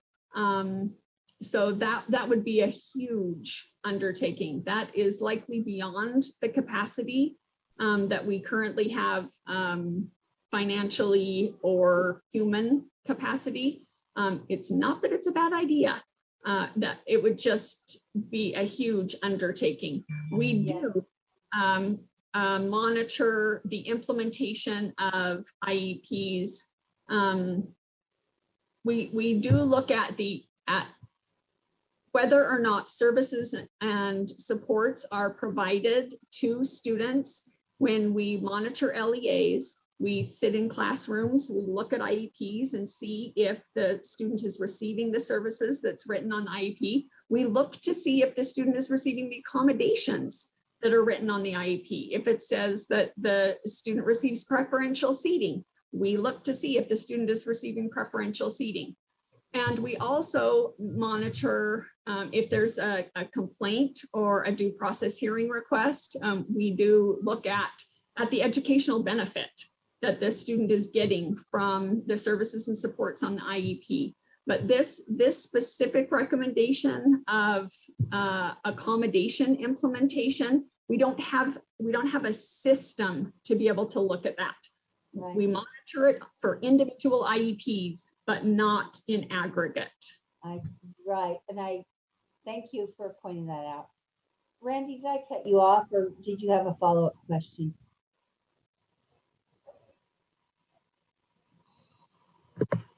I just had a follow-up that I think the solution there in number 4, if we were to just cut off USBE and make it LEAs and administrators, should create a system. I mean, at the local level, they're working with this child.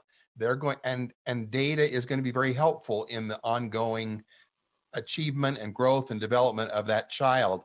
So they need, as in every facet of education, we need some data, and we need to look at the data and let that inform, like any good educator, it's just the same. And we can support them in their efforts to do that. But as Leah was saying, to do that at a state level, that's not going to be that helpful. We're just trying to help these kids just grow to the maximum amount possible and get all the things that they need. And LEAs and administrators and their teachers will come up with a way to make sure that that's happening for the child. Yeah. And we can support them. It's a good point. It's a really good point. Matt. Yeah, I agree as well. And this is one that I don't know. This is the barrier that I don't know if I can vote in favor of. I completely agree that it is a barrier. But I do agree with Dr. Voorhees and Member Booth that this should be done on a local level. I do, however, and the reason I'm speaking is to add, I wonder if there is something that we have, Dr. Voorhees, already to give to LEAs that say, this is what you're looking for, right? Because if an LEA says, well, I know I'm supposed to track this, but I don't really know what I'm tracking or what it's for. Sometimes we keep track of data and we have no idea why, right? And so I think it would be helpful if the USBE staff did have something where they said, this data is important, this data is not important. You might have thought it was important, but it doesn't really tell us anything, right? Give kind of some guidelines on how to use data and how it can help us be accountable. And I don't know if we have those measures in place, but like I said, all the other barriers and solutions I'm on board with, but barrier 4, although I'm on board that it is a huge barrier, the solution doesn't seem to line up there. Member or Leah, do you have any helpful information, or was that more rhetorical, Matt? Maybe. Well, I guess my question to Leah was, do we have some sort of? That's right. Does the board have some sort of data measuring to say, yes, this is good, this is going to help you, this is not going to help you? So, go ahead, please. Chair, I'll answer quickly in 2 parts. So for an individual student and an individual student's IEP, we do upon request and when it's required for corrective action, we do provide training about how to take an IEP apart and really determine if, and we call it a FAPE analysis. Many other states call it educational benefit review, EBR, okay? If the need makes sense for the goals, which makes sense for the services, which makes sense for the placement, and then if the student is actually making progress, do the services and supports that the IEP team have identified equal that the student is better off? That's educational benefit, right? The student is receiving a FAPE. So we do provide training and coaching, mentoring to LEAs related to that individual student process. We also provide a lot of training to LEAs about more aggregate data analysis. Every year we're probably going on a decade now, and we were one of the first states in the nation to do this. We do data drills, which is what we call them, data literacy meetings with our LEAs, where we take all of the aggregate data that we have about special education for an LEA, and we sit down, anyone that in that LEA who wants to come, our team sits down with them and talks them through their data. and ask some very key questions about, look at the trends. Is this the trend that you want? Are you headed in the right direction? Can you focus on this particular piece of data versus this particular piece of data? How would your system need to change to improve this piece of data? And we really take it apart. It takes hours. And LEA teams sit with us and just go through the data line by line, every bit of aggregate data about special education that we have. And then teams use that data to create program improvement plans with which they can ask us to support and provide mentoring and coaching on the implementation of their program improvement plan. So I hope that begins to address your question, but if you're thinking of something differently, we're certainly open to providing more support to LEAs in that realm. I think that's hugely impressive. Just a quick question. Are LEAs pretty aware that you provide that on request? I'm sorry, could you restate? I didn't quite. I just said, are LEAs aware that you provide that service upon request? Interesting. Yeah. Thank you. We have a lot of them take advantage of it. Not a lot, or a lot do? A lot do. A lot do. Thank you. That sounds like a wonderful opportunity. Cindy, you had your hand up. Was it to say something to that, or no? I have a motion. Yes. Oh, love that. Deputy Superintendent Stallings gratefully has been helping me try to track this whole entire conversation. Oh, bless your heart. I hope I don't miss any of the pieces, but this is kind of what we're thinking, captures what has been discussed. I move that we direct staff to establish a micro-credential to provide administrator training, create materials, and bring back a rule that requires LEAs to require inclusionary practices in their policies. I'd like to speak to the motion. Yes, please. The first thing I'd like to say is if there are language tweaks that need to happen in that motion, then please everybody speak up and let's try to get it right as we move forward. This is just trying to capture what we've been discussing. I specifically would ask Dr. Voorhees if something's not feasible or unclear in that motion to help us with the clarity there. I'm assuming that this would not be a brand new rule, but that in the rule portion would be just a piece, a requirement that comes back in R277-750. And so we would just need to take a look at the language there and see what we could include there. And I think that this is a good way forward. You know, I don't foresee this as the end of the conversation. I see it as the beginning, and look forward to exploring these issues further with all of you. And thank you. Thank you so much for pulling together a motion. Jennifer Thronson has her hand up. Jennifer? Yes, thank you, Chair. So I heard micro-credential to provide training. Micro-credentials are not for training. Micro-credentials are the opportunity for someone, once they've been trained, to demonstrate competence. So we could create a micro-credential for demonstration of competence based on the training they've received, but they're not actual training. It is where an educator would submit evidence of their competence in the area being measured. So I just wanted to clarify, micro-credentials are kind of new for us. And so to clarify the understanding of what a micro-credential can do and what it can't do within this motion. Chair, may I amend my motion with no objection? Sure. Then it's not up there, but I think that we need to put an and training and a micro-credential. Is this what we're thinking? I see a nod.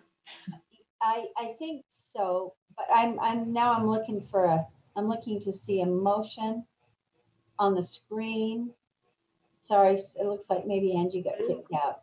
I'm trying to refresh so I can find the agenda memo. Just a second. Oh, Do you sure. want me to share really quickly? It is in that shared doc I sent you too as well, Ben. I haven't seen that. Go ahead and share, Angie. That might be faster. Okay. All right. Can you? Sorry. That's okay. Oh, this is a really tough thing to do on the fly, so thank you for helping us. Okay. We are so lucky. Yes, we are. Yeah.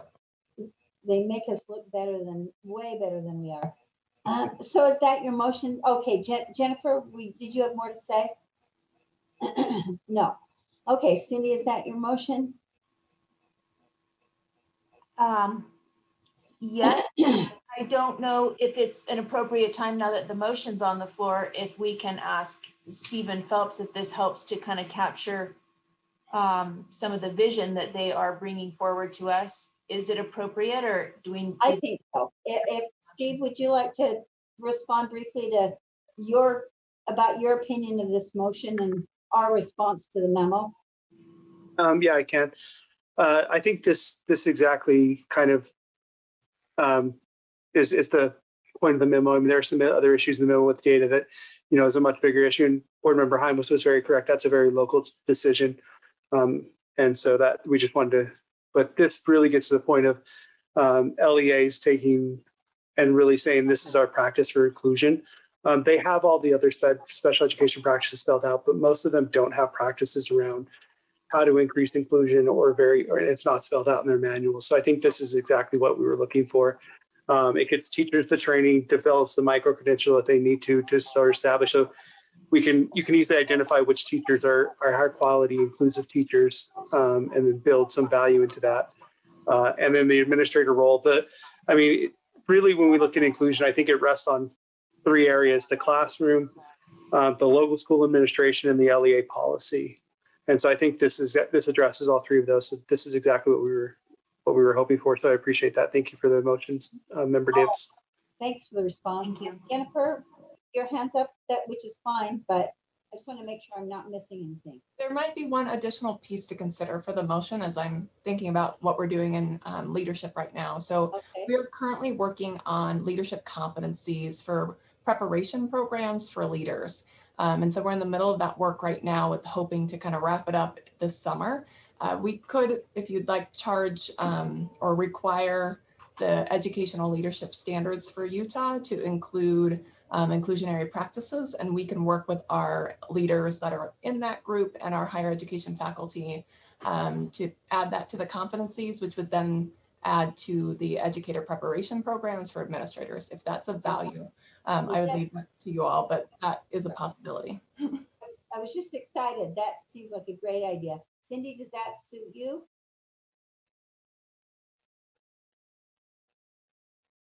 You're muted. With no objection, I'll add that I just want to make sure that I double check with Dr. Voorhees as well and make sure that are all of these things kind of in line with where we are also headed with our co-teaching movements and things like this.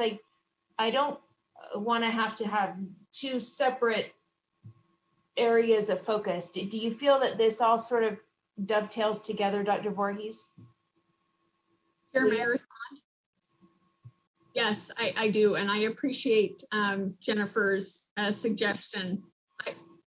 This is the direction that your staff want to go anyway. We feel very strongly about meaningful inclusion, and we have data to support it, and we want to support the state in improving our inclusionary practices, ensuring that students have access to grade appropriate content, ensuring students have access to grade appropriate peers, and also ensure that students have access to the services and supports that are outlined on their IEP. So it's kind of that 3-pronged approach. It's grade appropriate core, grade appropriate peers, and the services and supports outlined on the IEP. And I think this is a great way to take the UC memo and begin to really incorporate their recommendations into our work. Thank you. Thank you, Chair. May I follow up? Yes, please. So then I think instead of making a whole new number in the motion, I think on number 2, we can put establish administrator inclusionary practices training, comma, materials, comma, and competency.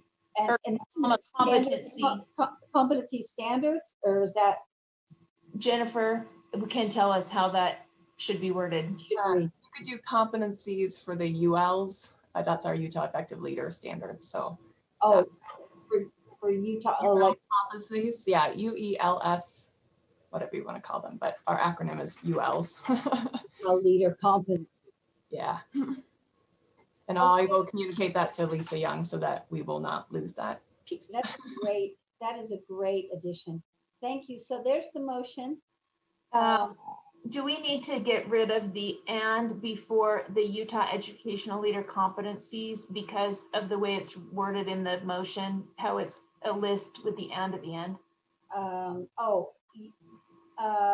Yeah. But it would be the "and" right before Utah.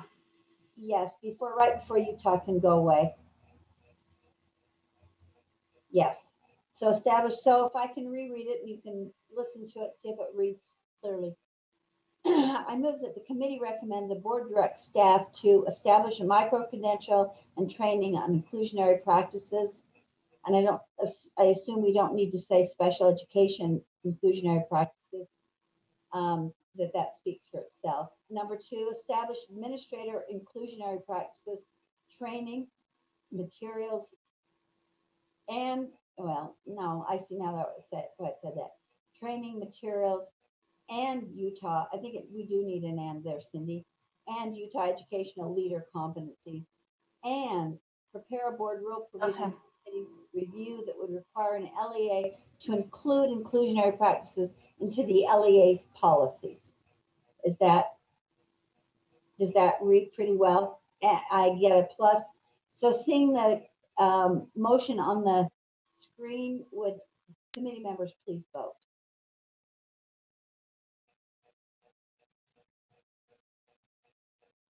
And I see 5 votes, which makes it unanimous. Thank you. That was hard work, and I really appreciate all of you who helped us to focus it, because that was not easy. Thank you so much. We are moving quickly on to the next, and thank you, Jennifer, Leah, for all that time. And Mr. Phelps, thank you so much. That was extremely helpful to have a day-to-day practitioner helping us. So thanks to all of you. Next item is item 3.4, which is an action item on R277-309. And this would be Mr. Rasmussen. Thank you, Chair. Ben Rasmussen, Director of Law and Professional Practices. This rule is a carryover from last month. As you'll remember, this rule talks about what license areas and endorsements are required for teachers in their various assignments. The primary aim in amending this rule, as you may recall, is that the desire to specify what the requirements were for special education teachers. And there was some confusion that we needed to be a little more specific there and make it a little more clear. And so what you have before you is now draft 4. This was posted today. I tried to email that to the group this morning. Hopefully you got that. But draft 4 incorporates our suggestions and also a little extra feedback that we got from Vice Chair Davis in working with Malia Height today. So what we've done is we've divided in this section, we've divided it up to make sure that it's clear what happens in co-teaching settings as well as special education assignments, and just set forth what the different endorsement requirements are there. We've also updated the definitions. If you look on line 18 in draft 4, you'll see the definition we've added for co-teaching, and you'll also see that we've put some examples in the definitions of license area and license endorsement to help teachers in that regard. I believe Malia Height and Jennifer Thronson should be here if you have any questions. Leah Voorhees too on the special education things. So with that, I'll turn it back to you.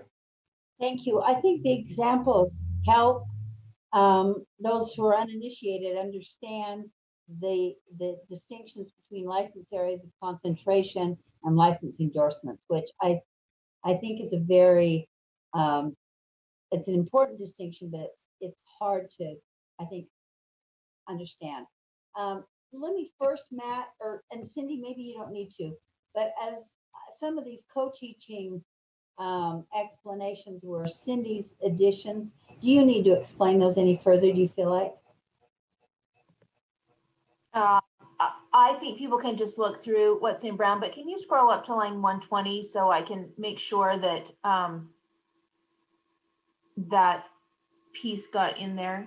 120, up then. Line 120. Oh, 120. I think you said up. The other 120, right. Okay. Was that it, Cindy? Board Member Davis, or Chair, if I may. Sure. This is Malia Height, Educator Licensing Coordinator. Sure. The part that you're looking for, Board Member Davis, is now because we removed some language on lines 105 through 108. There you go. Thank you, Ben. Okay, that's great. That's in there. And I'll just let the committee know so that you didn't feel I was like substantively trying to change all the rule on my own. These were just little kind of technical changes. They didn't change anything substantively, but in the rule, everything had a definition except for the two, except for area of license and endorsement. So that's why I just wanted to be consistent with the rule, to have like a short definition with maybe some examples so that people could kind of get the idea in their head. What's a license? What's a license area? And what's an endorsement? And how do they all differ? And why does everyone need all three? Perfect. Yeah, I appreciate that clarification. Matt, you had your hand up. Yeah, I took it down. I just, first off, thank you, Ben. I apologize. Your email was buried in a slew of others, but I did just uncover it and was able to open this up and see it. We've been talking so much about co-teaching. I panicked for a second and thought, are we requiring co-teaching? It's clearly not the case. Good. Now my heart rate's going down, so I'm You're too young for that problem, so. Thank you. So with that, any further discussion by committee members? I'm not seeing any hands. I feel good about this. Cindy, would somebody like to make a motion? Clarify, that should be draft 3. The board memo, I thought we were going to update it, but it should be draft 4. Draft 4 on the memo is the only correction. Okay, you want me to do it, Chair? I don't care. Anybody. I just thought because you added this, but Sure. I also rely on Randy, so go ahead. I recommend that I move that the committee approves and continues R277-309 draft 4 on first reading and forward to the board for approval on second and final reading. The motion is that the committee approve and continue R277-309 draft 4 on first reading forward to the board for approval on second and final reading. Any further discussion? Is it, yes, further discussion. Yeah, any further discussion to the motion? Can we scroll to where Dr. Height, do you remember where we had the definition of secondary in there and then it jumped back to endorsement again? Did we fix that in here? Under the definitions section? Yeah, we removed the definitions for special education endorsement. So it's just all cohesive and there's no thing in the middle. Perfect. Thank you, Chair. I speak for the motion. I'm done. Great, thank you. So I repeated the motion. I think everyone knows what it is. Would members please vote? And I see 5 votes. Thank you very much. That was unanimous. And we can move on to R277, item 3.5, R277-530, Utah Effective Educator Standard, which is just simply a continuation. Would you speak to this, Ben? Yeah, you're absolutely correct there, Chair. This is coming up for its 5-year review. Staff is in the process of working on some fairly significant revisions to this, but those will be several months down the road before they're ready to bring to committee. So we're just asking the committee to continue this so that the rule stays in place and we have the groundwork, the existing policies in place. Great. Mr. Booth, I have a motion if you're ready. I am ready. I recommend that the committee I move that the committee continue R277-530 on first reading and recommend the board continue the rule on second and final reading. I see no member hands raised, so I'll repeat the motion. That the motion was the committee continue R277 R277-530 on first reading, recommend the board continue the rule on second and final reading. Would the members please vote? And I see 1, 2, 3, 4, 5 votes. Thank you very much for that expeditious action. And we'll move to the next one, which is item 3.6, another action item, R277-531, public educator evaluation requirements, also a continuation. Ben? So this is pretty much the same explanation as the prior rule. You'll probably see a newer rule on this down the road a few months, but we're just asking the committee to continue this as it's up for its 5-year review. Thank you. Excellent explanation. A motion? I see no questions. A member Booth, please. I move that the committee continue R277-531 on the first reading and recommend the board continue the rule on second and final reading. Any discussion to that or concerns? It sounds like there are changes in the works and we can raise our questions then. So the motion was that the committee continue R277-531 on first reading and recommend that the board continue the rule on second and final reading. And all in favor, please vote. Or actually everyone vote, whether you're in favor or not. Thank you. I think I see 5 votes. Thank you very much for handling that so efficiently, Ben. We are to item 3.7, which is another action item with some amendments, R277-925, effective teachers in the high poverty schools incentive program. Ben, go ahead again. Thank you, Chair. So there's just one change that's requested by staff in this rule. That's on line 40 through 42, as you see it on the screen. Right. Staff is requesting that we update the data that's used to make the calculations for this program. They are requesting that for existing schools, we use the most recent end of school year enrollment counts instead of the October 1st counts, because that tends to be more accurate and more favorable to the schools involved. If you have questions, Jennifer Thronson and her team can respond to those. Thank you. Does this raise any questions on anyone's part? I think it's pretty clear. I see no hands raised, so a motion is in order. I can make that motion. Oh, go ahead, please, Natalie. Sure. I move that the committee approves and continues R277-925 draft 1 on first reading and forward to the board for approval on second and final reading. The motion is the committee approves and continues R277-925 draft 1 on first reading forward to the board for approval on second and final reading. Any further discussion to that? That change seems great and responsive to the field, so thank you for that. Would members please, I see no hands with concerns, would members please vote? And I see 5 votes and all in favor, and so it's unanimous.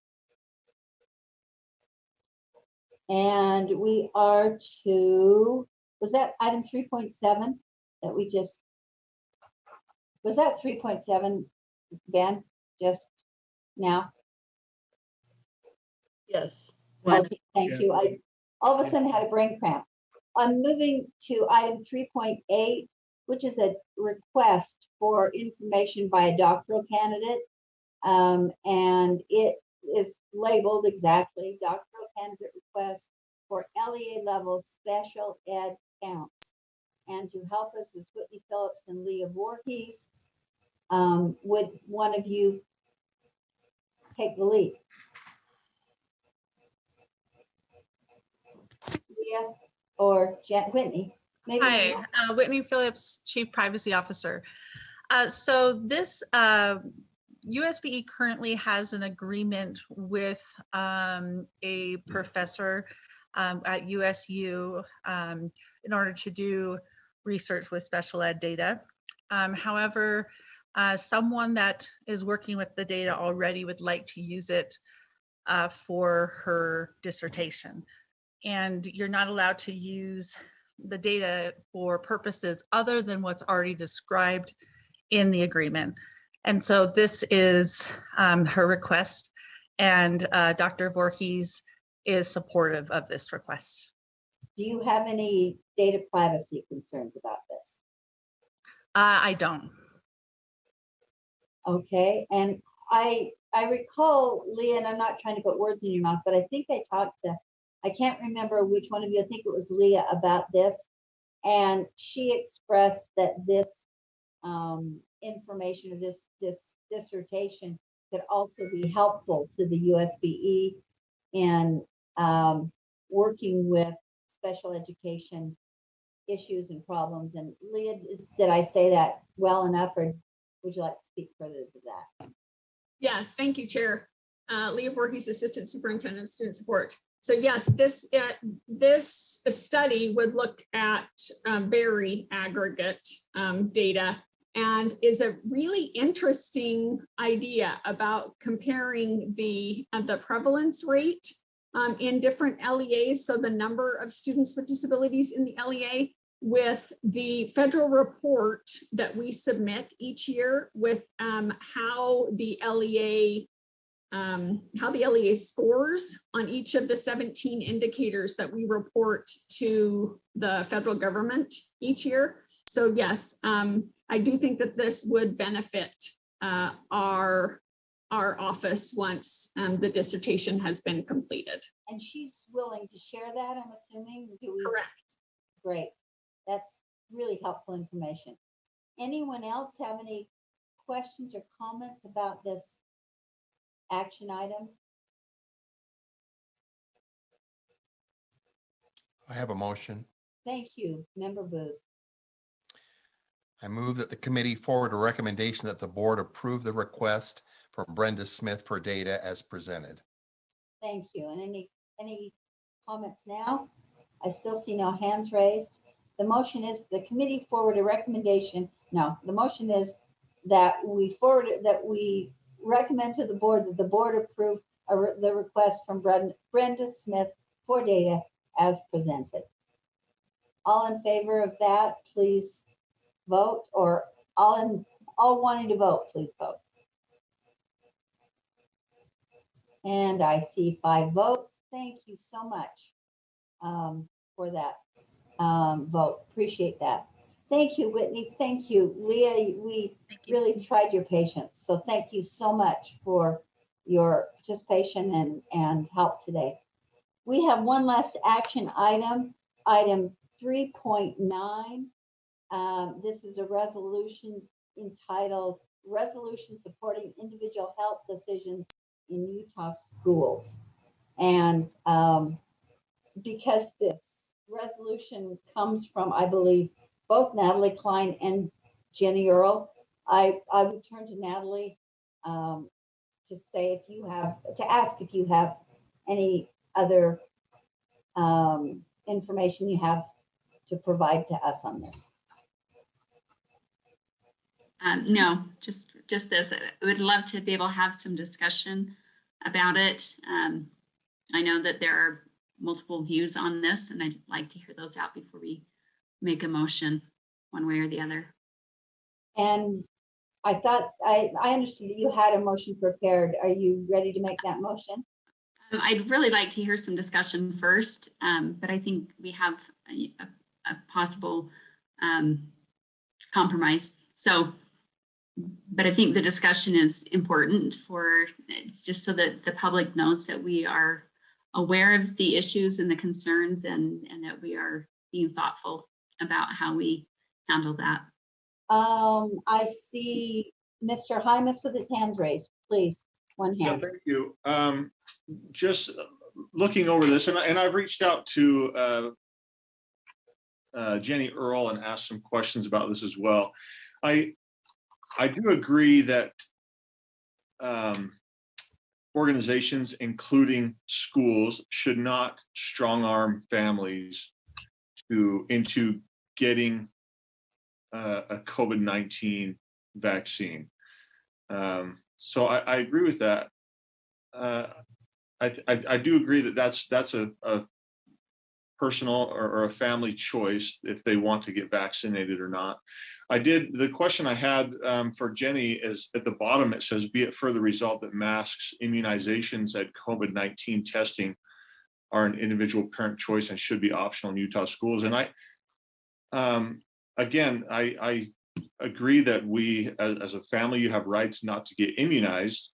And so my clarifying question to her was regarding, and I guess I could ask you as well, the immunizations, is that specific to COVID immunizations or any and all immunizations that you know what I'm saying? Like, I know as an administrator in a school, we require immunizations. We get those from students in order to not spread diseases that could be very harmful to others, right? And so,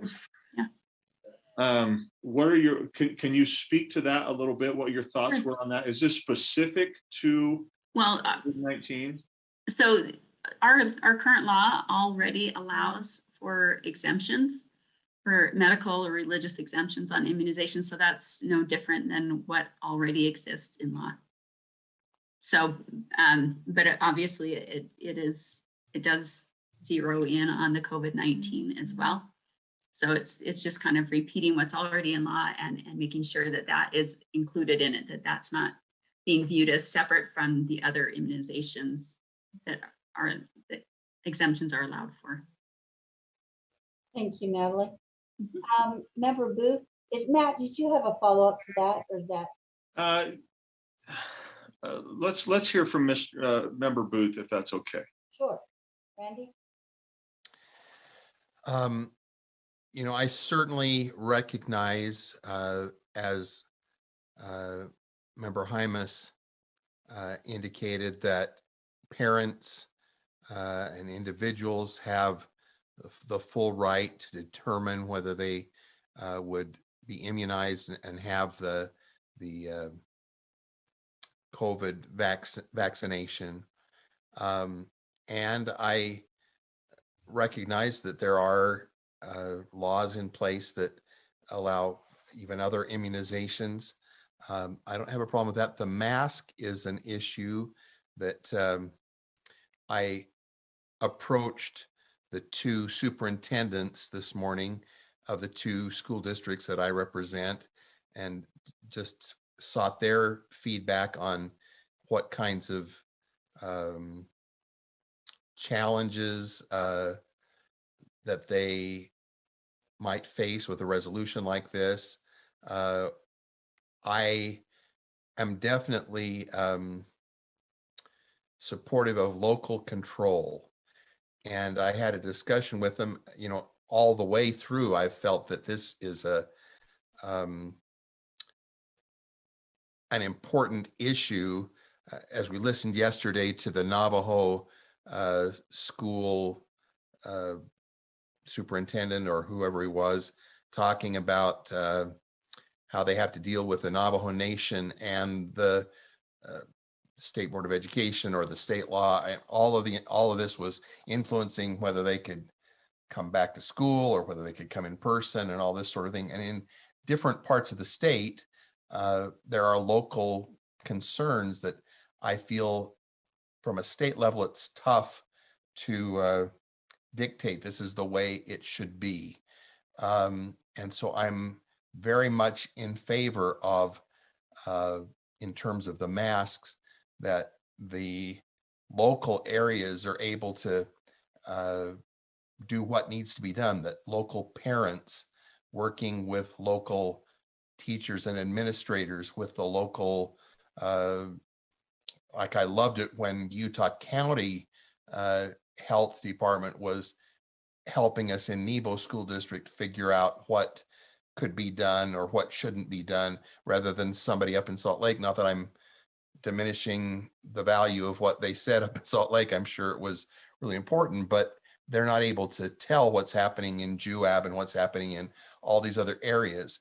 And in our individual schools, we were able to keep our schools in session until they reached a threshold of 17 plus cases. And then, of course, we had to shut down for a little while until we could bring the threshold down. And those decisions were able to be safely made by administrators and parents and local health officials. So I could see coming up with something in a resolution that would suggest that we, go to the governor and try to get the governor to agree that local leaders of learning would coordinate with local health officials on those decisions if masks were or were not important. I personally, and I don't want to get too personal here, but I spent 6 weeks flat on my back with oxygen for 24/7. I thought I was going to die. And my wife and I were both very, very careful. We were wearing masks all the time. I had one experience where someone did not wear a mask, and shortly after that time I got it. And I'm not going to say I got it from that person, but I'm just saying that because we don't know, I would prefer that we don't say, okay, everybody, no masks, because there might be a point at which it would be important to save some lives of some people we love who are happening to be in the classroom with the students. My wife might be one of them, 70-year-old woman who is still teaching every day. So those are some concerns that deal around the mask, and I've said enough, but I'm happy to hear other people's concerns. Natalie, would you like to respond briefly? Or no? Did you say me? Yeah, your hand's still up. I didn't know if you had a response or if you want to listen. Well, I'll respond. I agree. It should be a local decision. It's just too hard for people at the top to really understand and see what's happening at each individual level. The family is the most local, right? So they know their children better than anyone. I completely agree with what you're saying as far as, we do have to be careful of other people, but the burden of protecting others shouldn't be put on the kids, right? So, and there's a lot of disagreement on that, and I acknowledge that. So, and thankfully, the vaccine is available now. So every teacher that wants to has had the opportunity to receive that. And that's ultimately what we're trying for. That's the only thing any of us have control over, right? Is we're in charge of our own health, and we need to be wise about that, but we can't expect other people to look out for our best, for our own health. We can hope that people will be careful with that, but ultimately it needs to be a personal decision, right? And we don't want to force anybody to go against their conscience. That's the fundamental liberty, right? When it comes to, we made an oath to protect the Constitution, and those rights of conscience are in there, and we need to protect those. So there's been reports of these certain things happening in the schools around, with these vaccine clinics or the COVID clinics that are being sponsored at some of the schools, where there's been incentivizing, come get your vaccine and get a donut, or extra credit for those that get the vaccine, and that's a really big problem and shouldn't be happening at our schools, because whenever you start bullying or coercing or incentivizing, that's an attack on that individual's conscience, right? You're trying to get them to go against their conscience, and that's what we need to protect. So I'd like to make a motion in regards to that. We still have one hand up, and that's Mr. Hymas. Okay. Let me just see if he has anything else to say before you make that motion. I appreciate you're ready and willing to make the motion, and I support you in that aspect of it. Matt? Yeah, well, my question is, what are we hoping that this does? I mean, it's a resolution, right? I mean, there's no action to it. It's just a resolution. So what is the hope if, let's say that this passed, then what? What would this do? Right. I think more than anything, it's a way to start the conversation, because we've been out of this space since, the board hasn't weighed in on the masks or the vaccines or anything since last summer, when they made their recommendations to the governor. And since then, the governor and the health department have taken control and dictated what that is going to look like. And there's growing concerns that these orders from the top are that the goalposts keep moving, and people are uncertain as to what to expect in the future, and wondering, will this ever end? Am I going to be coerced into doing something that I don't want to do? So we felt it important to reassert ourselves in the conversation, since there are obviously entities that are carrying on these conversations and making decisions, and given that this is such a high priority right now, and it's taking up so much time and effort on the parts of the schools, and in such a huge concern of parents, that this is our realm, and we should be speaking at least a part of that conversation. So the resolution does a great job of bringing forward all of the pieces of laws regarding parental rights, the new legislation that occurred this session around it, and just kind of bringing it all together in one place where we can kind of look at it as a whole and recognize each of the different areas. I think, parents have been upset, and rightly so, because those people they elected to represent their voice haven't been saying anything, and they've been trying to deal with it at the local level and feeling like their voices weren't heard. So we want parents to know that we hear them, and that we understand their concerns, and that we are striving to find a solution that works. And so that's really our goal, is to help those that we represent feel heard, and to seek solutions going forward, so that there isn't all of this uncertainty moving forward. What does the resolution do? You're right, there is no action, and it has no binding force, right?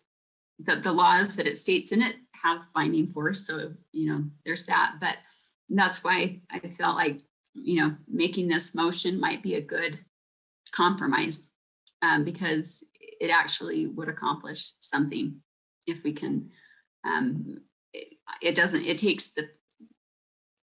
It takes it off of us and puts it on to those that can actually fix the law in order to fix the problem and create solution. So thank you, Natalie. I don't want to cut you off, but also, no, that's good. We've got two hands now, and then I also forgot to read an email that I received that the individual asked if I would read it on their behalf in the committee meeting, because they couldn't attend. So Matt, do you have a follow-up to that? Yeah, I do. I agree with a lot of these things. One of the things that I do see as a consequence of this is, one, we've already voiced to the legislature some of our thoughts on that.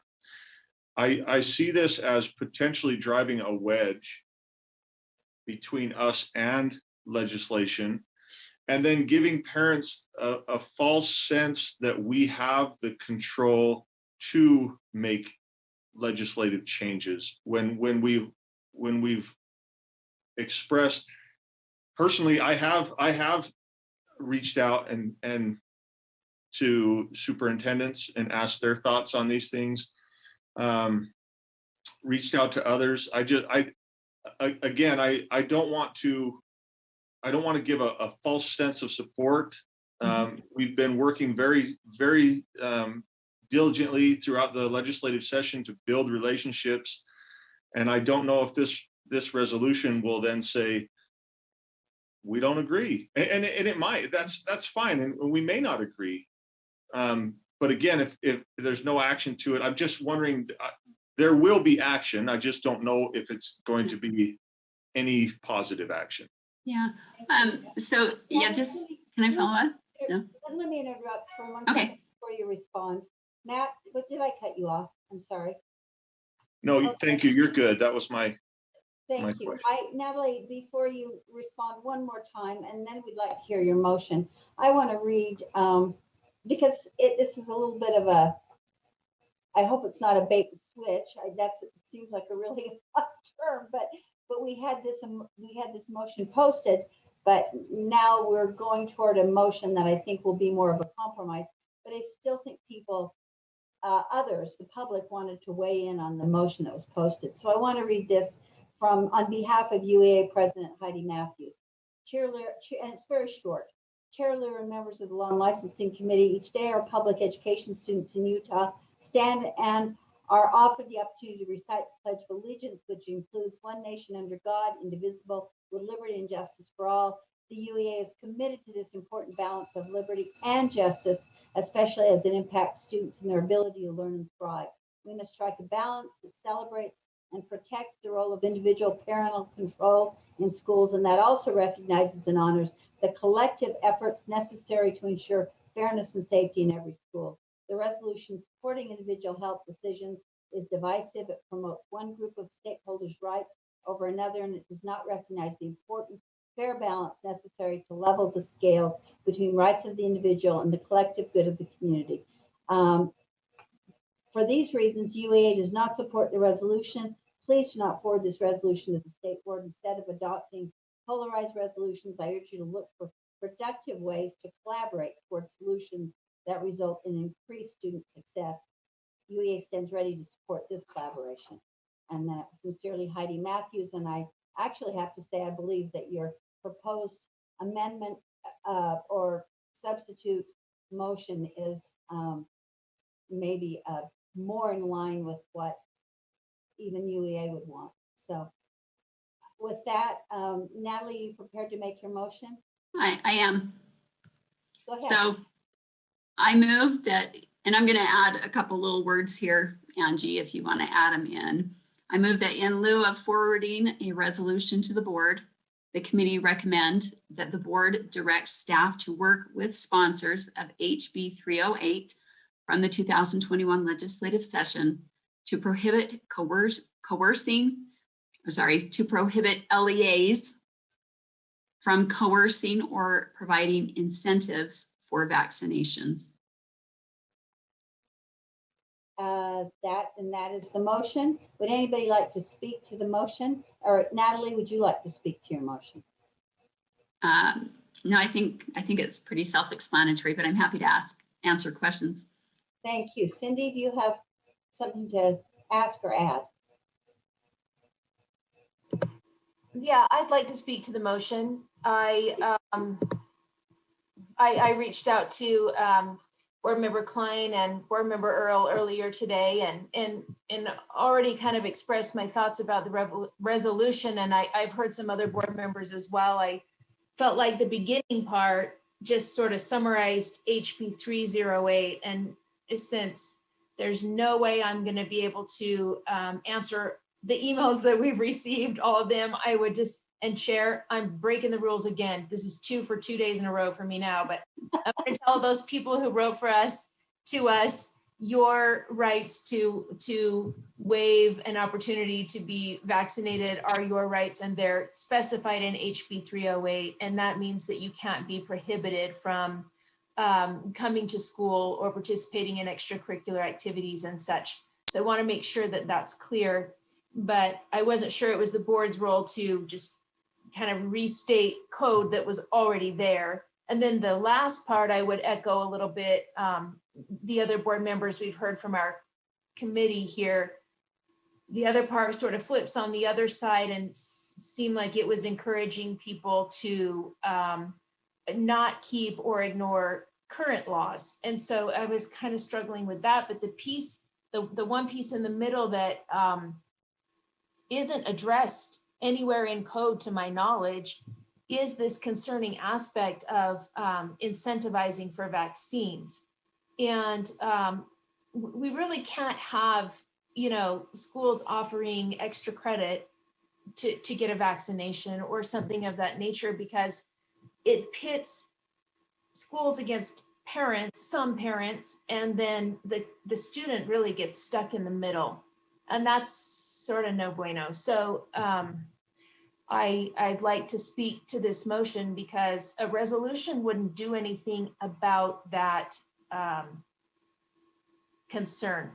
But a line in HB 308 that adds and prohibits LEAs from incentivizing. And really, when you think about it, it's either way. They shouldn't be incentivizing people to get the vaccine, or they shouldn't be incentivizing students to not get the vaccine. That really has to be a choice that happens with our families. And so I speak to the motion, and I think it's a more productive way forward. Thank you. Thank you very much. And thank you for being the facilitator and the compromiser. I really appreciate that position, because I am not good at that and you are excellent at that. Member Booth. So I really am all for anything that's productive. I mean, anything that really can do something to help improve the situation, because as has been evidenced by all of the wonderful emails that we have received on both sides of the fence, there's considerable amount of interest because we do care about our families and about our individual rights, and we care about America and all the things that we stand for. So this substitute motion, indicates that the board is concerned about students who are experiencing this coercion or being incentivized for doing things. And I think that this is our role. This is what we're talking about. I also think, based on, I've expressed my concerns about the mask situation just from a personal standpoint, but I do understand that there are many, many parents who are very concerned, and I think that it is best solved at a local level, and that's something else that we continue to stand by as a board, is that local levels are in a position to consider with parents and administrators and local health authorities important information that applies directly to this community or this school or this entire district. Most of the districts are big enough that sometimes it has to be even school. And so I wondered if, in addition to what Board Member Klein proposed, if we might want to also suggest, and Robert's Rules of Order, I'm way out, I know. So I was just wondering about adding to what Board Member Klein was saying, a statement about local control. The committee recommends that the board direct staff to work with Utah Department of Health to ask the governor to allow for local control on mask requirements based on collaboration between local health department and LEAs based on transmission rates index. so that the local LEAs would be working with the local parents, local decisions were being made that it might change, as it did during this last winter when certain schools were in trouble, then out of safety, response to the safety concerns, they closed down for so many days or whatever. But I would love for the local areas to be able to decide whether there were masks or not, rather than making that something that I don't want to create a more difficult situation for our superintendents who possibly at this point may be saying masks because of I don't know what. And then we say we think no masks. But then if they've got all of these, I just think it might be more helpful to suggest we believe in you. You can figure this out. And we want to get the state and the governor behind your local control in making those important decisions with your local parents and local leaders of learning. So that's just a thought. And I don't even know how we would go about getting this together. Maybe we have to vote on the first one, but somebody, where's Lorraine when we need her? I think that we have Angie Stallings on with us, but Cindy has a comment to this second motion. I'm not sure if we should probably take. I don't know that it's even a motion yet. It's just an idea. It's a thought. Okay, Cindy, do you want to speak to Randy's verbalized? I don't know if ultimately he's going to make that motion or not, but it's funny because I am a big local control believer also, and I'm always like, well, I feel like we should sort of be driven by what the local folks want us to do to serve them, as opposed to us telling them what they're going to do. But ironically, in this case, it was the local folks who said to the state folks, we don't want that one.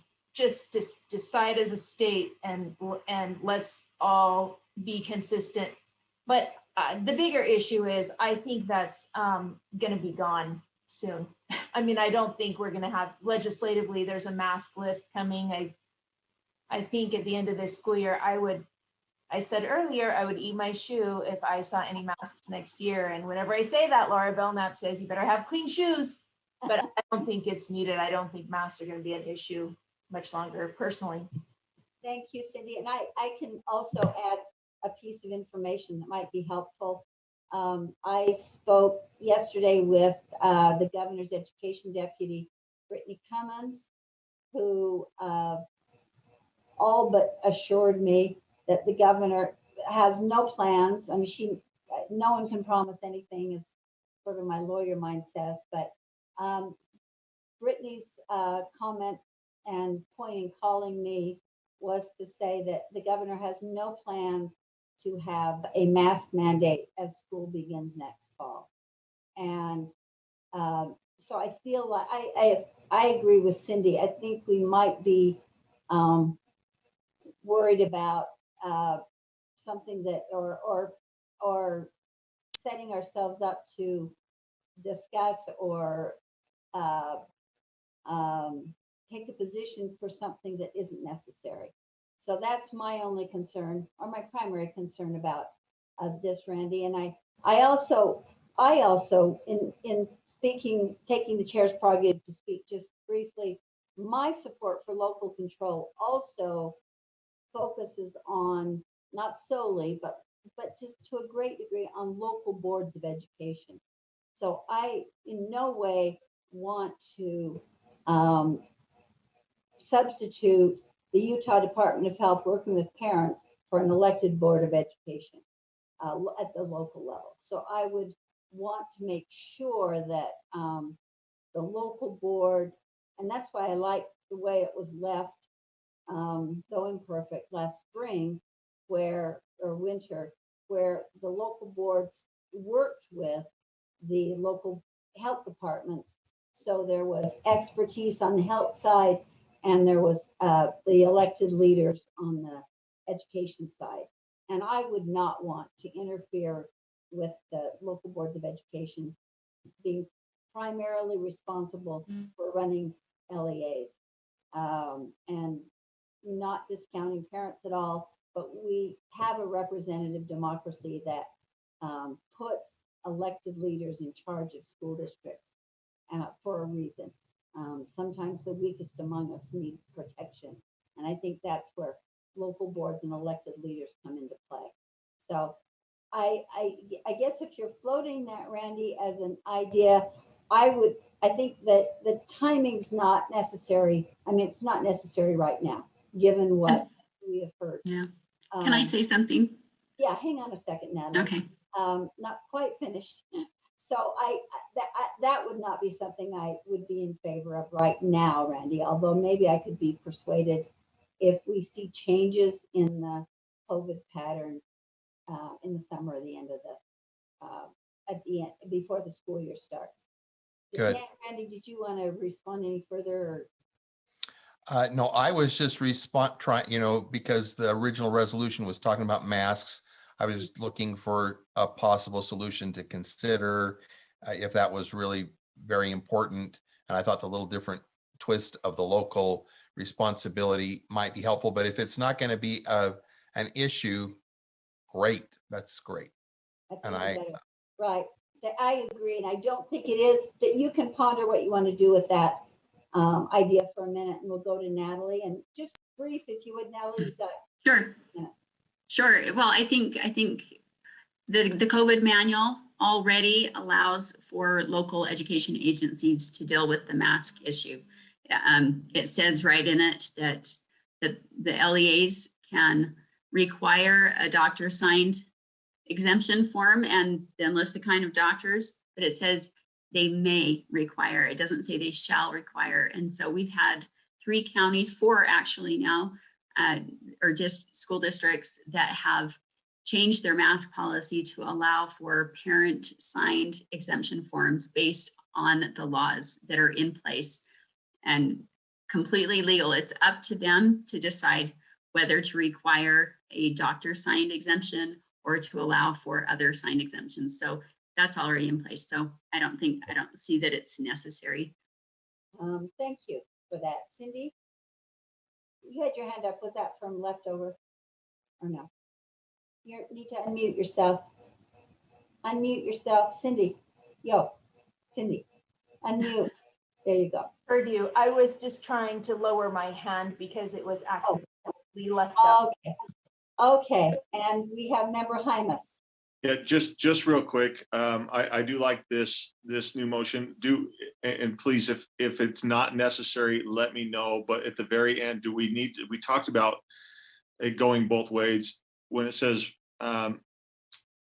prohibit LEAs from coercing or providing incentives for vaccinations. Do we need to put like for or against? Yeah. I really appreciate that.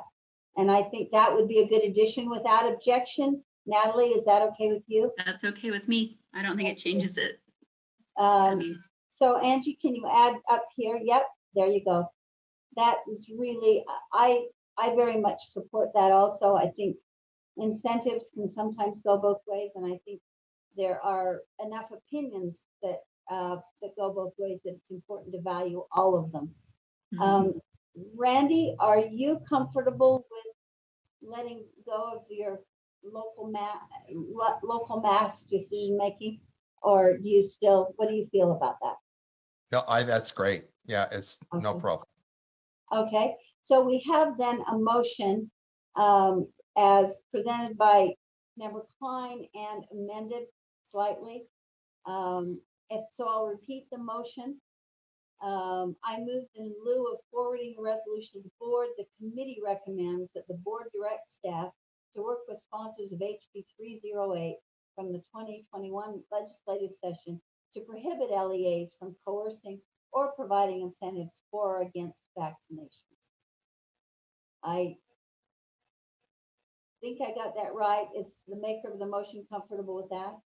Looks great. Thank you. And the amendments to that, Matt, is that comfortable for you? Yes. Thank you. So I think we have a motion. Any further discussion to this motion? I see none. Would committee members please vote?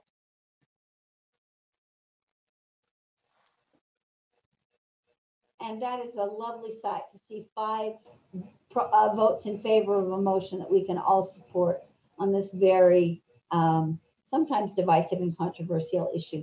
So thank you very much, Natalie, for bringing it forward. Cindy for coming up with something that we could all agree on.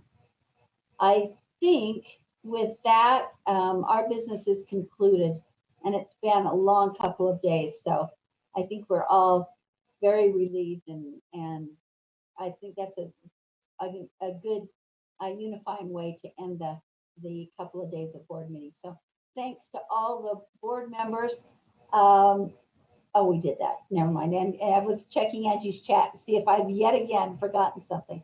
Thank you. So thank you very much to board members for sticking out to the end. Thank you, especially for Mr. Phelps and our last item, who endured the whole meeting and then gave some valuable information, and also to the USBE specialists and administrators and personnel. You've been very helpful. So thank you, and have a happy Mother's Day to all women everywhere. Thanks. Thank you. Thank you. Have a great Good night. weekend. Thank you. Thank you, and good night. Bye. See you soon. Thanks. Thank you.